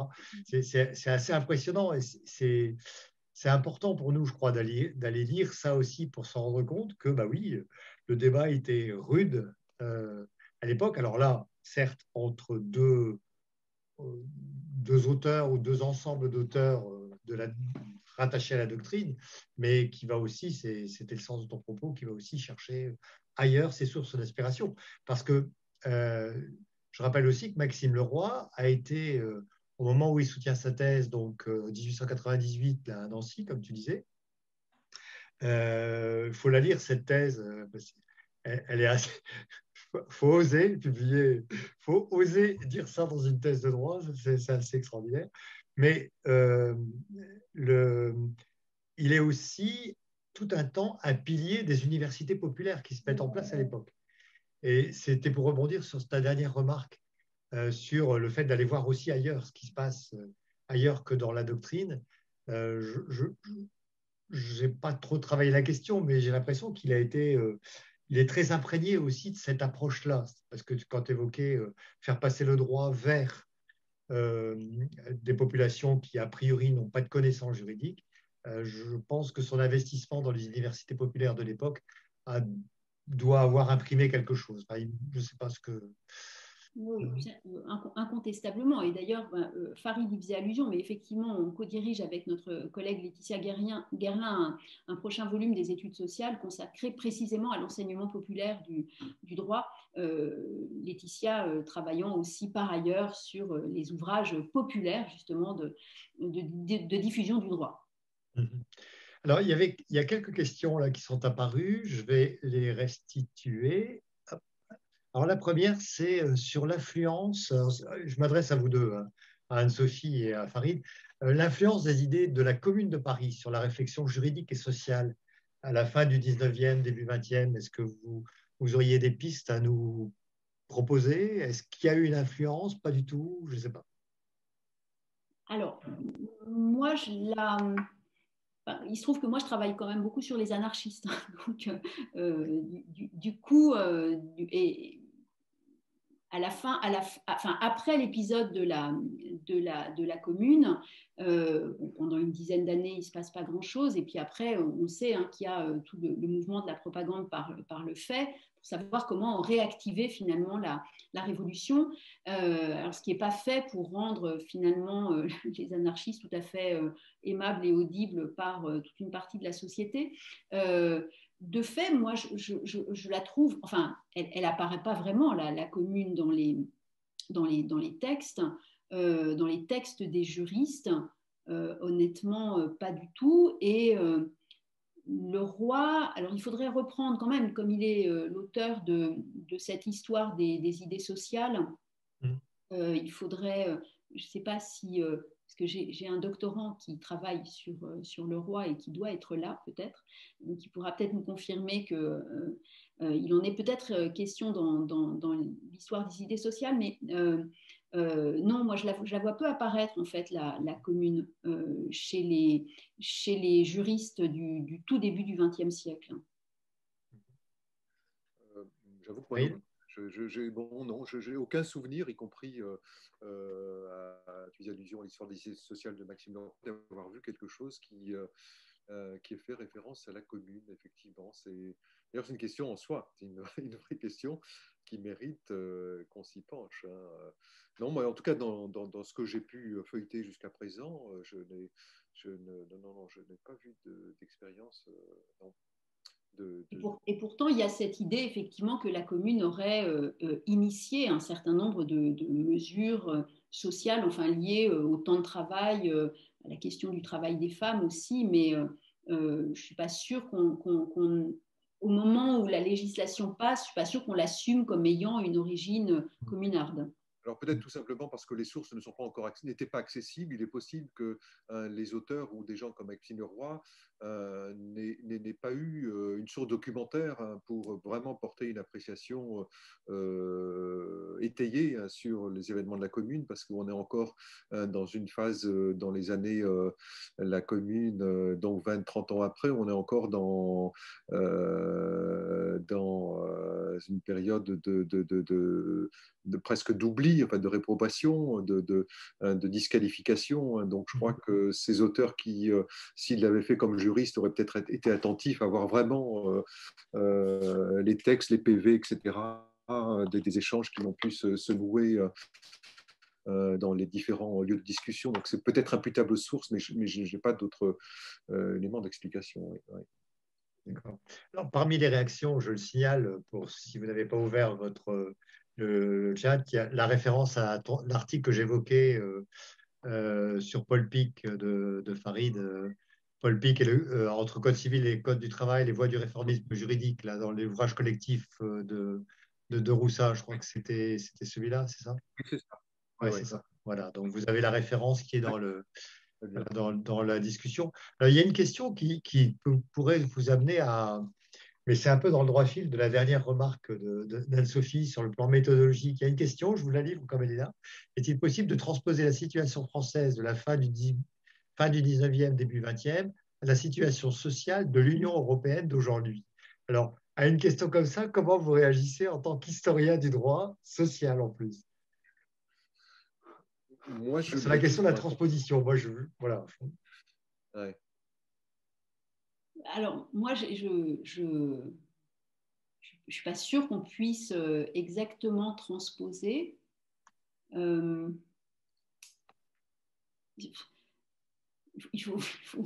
ça appelle quand même pas mal de réflexion. C'est pas une petite question quand même là, hein. Donc, euh,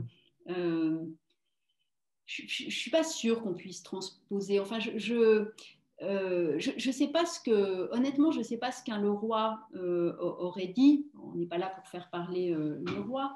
Lui-même évolue d'ailleurs, hein, puisque quand il préface l'ouvrage de Gurvitch, il a déjà un peu évolué et il déplore le fait que le pluralisme, finalement, derrière les textes sur le pluralisme, il y a toujours quand même un souci d'unité, une quête d'unité.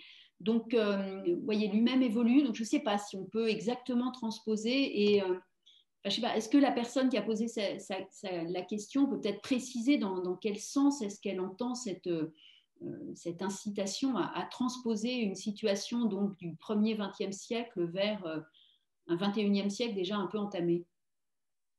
On va lui laisser réagir si, euh, s'il réagit sur le chat. Avant, peut-être, je voudrais vous poser une question, mais là aussi, peut-être à vous deux, mais d'abord à Anne-Sophie. Euh, Chez le roi, on le voit aussi parfois comme une sorte de théoricien ou comme annonciateur de l'état professionnel tel qu'il va se développer à partir du Conseil national économique, enfin, de l'idée du Conseil national économique. Alors, est-ce que tu le repères comme étant un annonciateur de cette revendication d'état professionnel ou d'une future démocratie sociale? Quel lien tu fais avec, je m'adresse aussi à Farid, hein. Alors oui, je pense qu'il y a vraiment un lien. Alors il y a un débat important enfin, autour de ce qui deviendra le Conseil. Il y a des débats effectivement très, très riches au tout début du XXe siècle qui doivent être mis en perspective avec finalement une espèce de critique de la forme de la représentation nationale. Là aussi, ce n'est pas un hasard hein, si Maxime Leroy choisit de commenter la capacité politique des classes ouvrières de Proudhon, puisque dans cet ouvrage de 1865, c'est le dernier ouvrage de Proudhon, hein. Et dans cet ouvrage, Proudhon justement développe cette idée à partir du mutualisme. C'est un ouvrage qu'il rédige en réaction au manifeste des 60, hein, où vous le savez, finalement, les ouvriers avaient cette idée de se présenter aux élections à la députation, disons, comme ouvriers. Et Proudhon plaide pour une abstention. Il dit qu'il ne faut pas jouer le jeu politique et électoral de l'Empire, ça ne sert à rien. Il faut s'abstenir parce que ce qu'on doit avoir en vue, finalement, c'est aussi une espèce d'autre forme de représentation. Il faut que tous les aspects de la société soient représentés, et en particulier le travail. Et donc, quand je dis que le roi est une courroie de transmission, je pense que le roi est aussi une courroie de transmission justement entre Proudhon 1865 et ces discussions qui se développent donc autour de la forme professionnelle de la représentation. Enfin, Duguy s'intéressera aussi à cette Oui, oui, question. oui. Et je me demande, mais ça, j'ai jamais pu vraiment l'étayer, mais je me demande si, parce que le roi est un homme de réseau incroyable, hein, il a des réseaux partout, il connaît tout le monde. Et du coup, je me demande si précisément il n'est pas l'un de ceux qui diffusent ces idées, qui, entre autres, sont des idées proudhoniennes. Donc oui, il y a un débat très important. Et effectivement, ensuite, il va évoluer quand il va quitter un peu la question pure du droit du travail. Toute sa vie, il restera effectivement sur cette idée d'une espèce de démocratie sociale adossée à une forme professionnelle. C'est ça. Et c'est aussi ses idées fédéralistes aussi, à une certaine époque. Enfin, ça, Farid, tu as travaillé cette question, je crois. Ouais, ben, je crois pouvoir abonder dans le sens d'Anne-Sophie parce que je n'ai pas la mémoire, mais il me semble qu'il a écrit il a dû produire des articles autour de la représentation professionnelle dans des assemblées et peut-être, mais ce sera vérifié. Je me demande il n'a pas été proche à un moment de Jouot, de Léon Jouot. La Oui. CGT propose un plan après-guerre de réorganisation, une espèce de parlement national, mais alors c'est enfoui dans des très vieux souvenirs, mais je me demande s'il n'a pas écrit spécifiquement sur la question, s'il s'est pas exprimé là-dessus. Mais alors bon, hein, sur la question de son appétit pour la représentation ouvrière, ça c'est tout à fait vrai, je crois tout à fait crédible, et sur la sensibilité fédéraliste tout autant. Parce que c'est quelqu'un qui promeut la liberté. Oui. Hmm. Alors, Alors, ça y est, là, on a la précision. Peut-être l'avez-vous, je ne sais pas, sur le fil à droite. Si vous avez, sinon, je la lis, hein, ce n'est pas un problème. Sur l'onglet discussion, je crois, oui, c'est ça. Si vous ouvrez l'onglet discussion, vous l'avez ou je vous la lis sinon. La précision sur la question de la oui. transposition de la situation fin 19e, début 20e à aujourd'hui. Bon, bah, je vais vous lire, on va gagner du temps. La personne qui a posé la question relance, il dit voilà, je suis syndicaliste et juge prud'homal. Mes travaux de thèse portent sur les accords d'entreprise transnationaux d'entreprise et j'ai le sentiment, je dis, que l'Union européenne au plan collectif est dans la situation de la France de 1900. Alors, je vous livre la question telle qu'elle est là. Hein, donc, Alors, de là où vous êtes, Marc-Antoine, vous êtes certainement un meilleur observateur que moi. Moi, je pense que je suis plus dans la France de 1900, à vrai dire, que sur les accords d'entreprise transnationaux actuels. mm-hmm. Moi, j'aurais peut-être, si tu permets, Pierre-Yves, Oui, vas-y, je t'en prie. une question à adresser, parce on avait noué déjà un fil de discussion avec Anne-Sophie, et on avait évoqué sa fonction à laquelle il était attaché, hein, je crois, de juge de paix. Et je me demandais si il avait fait allusion justement aux fonctions, à ses fonctions de juge de paix dans la production qu'il a faite. Est-ce qu'il fait parfois référence à sa mission? Enfin, oui. C'est assez curieux parce que c'est un tremplin formidable, hein, la justice de paix d'observation à l'époque où il exerce. Et moi, j'ai le souvenir d'un article qu'il avait publié aussi dans Esprit et qui s'intitulait autour de la fonction judiciaire. Bon, c'est la raison pour laquelle je me demandais s'il avait fait état de son activité professionnelle. Non. Pas particulièrement. C'est-à-dire, on sait que c'est très important et au moment des nécrologies, tout le monde en parle en disant que c'était vraiment quelque chose d'absolument essentiel pour lui. Mais lui-même en parle relativement peu. Et en réalité, il écrit beaucoup sur la justice, sur la jurisprudence, avant même de devenir, lui, juge de paix, en fait. Tous ces textes très, très intéressants, en particulier sur la jurisprudence de Château-Thierry, tout ça, c'est avant que lui devienne juge de paix. C'est ça. Et il est très longtemps, juge de paix quand même. Ah oui, oui, bien sûr. Ah, Et je il n'est crois pas qu'il toute est. sa vie, en fait. Oui, c'est ça. C'est voilà. Et alors, ça rejoint une autre question que je me posais en attendant que d'autres arrivent, peut-être.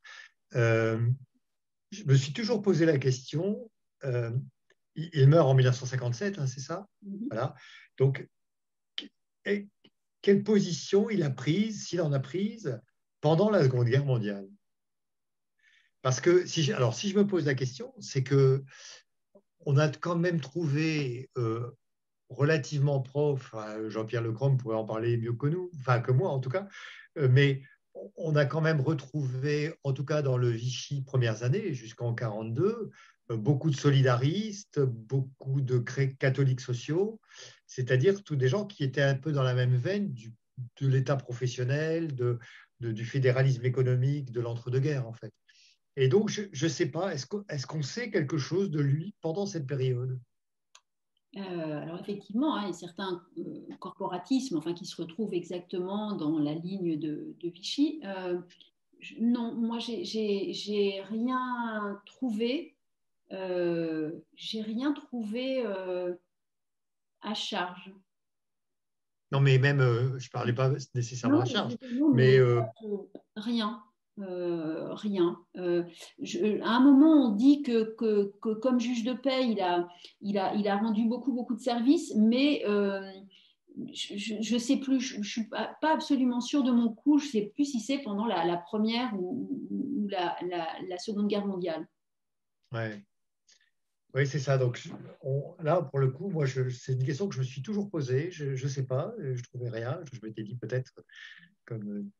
Mais donc, apparemment, parce qu'il était quand même proche, par exemple, alors de personnes qui étaient alors pas du tout ni corporatistes, ni a fortiori vichysois, des gens comme Souvarine, etc. Enfin, donc, et Souvarine qui était en même temps un très proche de Simone Veil. Enfin, je veux dire, il y a tout un mouvement là, et donc je me suis dit, tiens, est-ce qu'il est dans le coup ou pas, ou est-ce qu'il est trop vieux, je sais pas. Et alors, il commence à avoir effectivement un certain âge.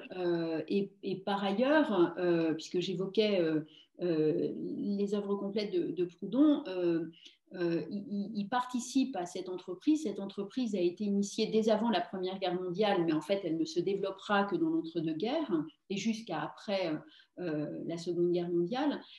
Ça a été fait contre l'Action française et la tentative de Maurras et Valois de récupérer finalement la pensée Ah de. oui. Bon, c'est vraiment en fait une espèce de lecture solidariste ou républicaine très avancée qu'on oppose absolument en fait à toute tentative de récupération par l'Action française. Donc de ce point de vue-là aussi, j'ai un peu de mal à imaginer une espèce de conversion étrange à l'époque de Vichy. Maintenant, une fois Oui. de plus, moi je manque totalement d'informations. Hmm. Alors, C'est assez clair, oui. alors, il y a une, oui, vous l'avez le fil d'info? Oui, j'ai vu Voilà, voilà. oui, tout à fait. Bon, Donc, de toute façon, on n'a pas d'éléments, comme tu le disais, Anne-Sophie, mais je ne vois pas comment ce qu'il a pu écrire aurait pu s'accommoder de ouais. l'organisation corporative, puisque lui, finalement, il milite en faveur d'un véritable pluralisme juridique, et je crois qu'il aurait eu beaucoup de mal à intégrer l'idée que tout cela puisse être résolu, coiffé d'une manière autoritaire par l'État. Alors évidemment, on sait bien que les cheminements individuels sont parfois complexes, mais en tout cas, sur le plan, comment dire, sur le plan théorique, je vois mal Ouais. quelqu'un comme Maxime Leroy, qui est aussi une espèce de militant fédéraliste, hein, et qui promeut aussi, qui a beaucoup défendu l'idée de pluralisme juridique, aurait pu s'accommoder des principes qui prévalaient à ce moment. Sous Hmm. réserve qu'on soit contredit par des découvertes qui nous font Voilà. beaucoup de D'accord. Bon. Ah, peut-être s'il y a des thèses en cours sur Ah, Maxime Leroy, peut-être qu'on aura quelques clés là. là, il va falloir trouver. Passionnantes, mais oui. Voilà.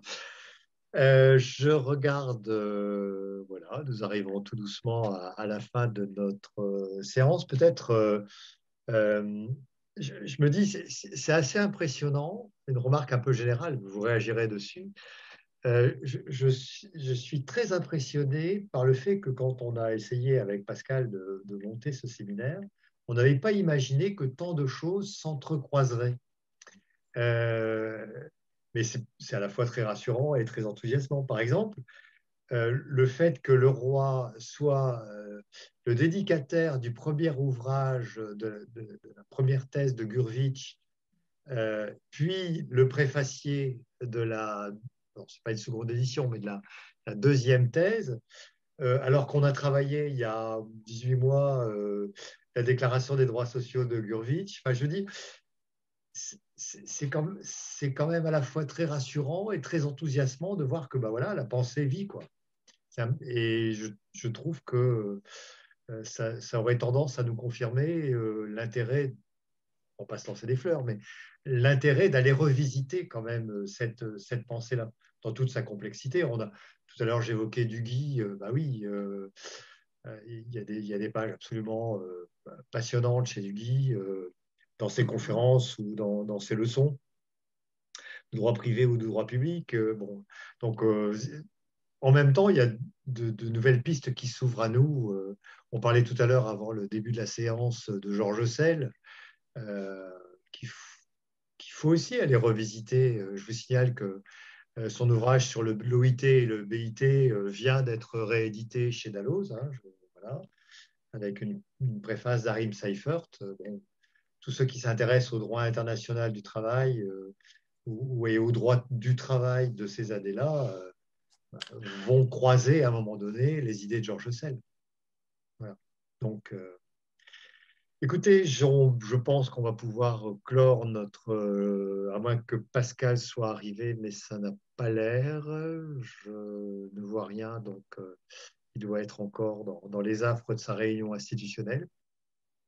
Bon, je voudrais vraiment, de notre part, et puis il y a Morad qui... Ah oui, je demandais tu parles. J'avais compris que tu demandais la parole. Non, non, mais un très, très grand merci à vous deux. Là, je crois on a eu grâce à vous, une très belle séance. Ça nous donne envie de faire de l'histoire du droit du travail. Voilà. J'espère que pour les personnes qui nous ont rejoints, l'envie sera partagée.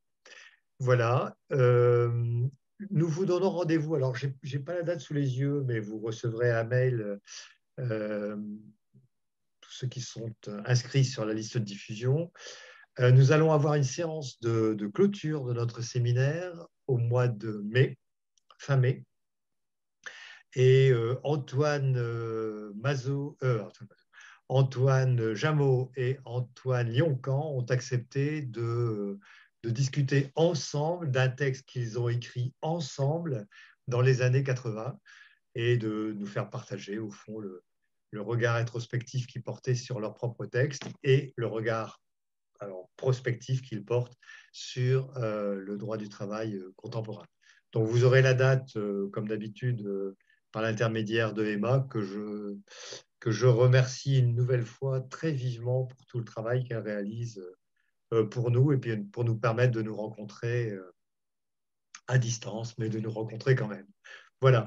Merci Farid, merci Anne-Sophie, et puis j'espère que l'avenir nous donnera l'occasion de vous recroiser à Paris ou ailleurs. Voilà. Merci. Merci beaucoup.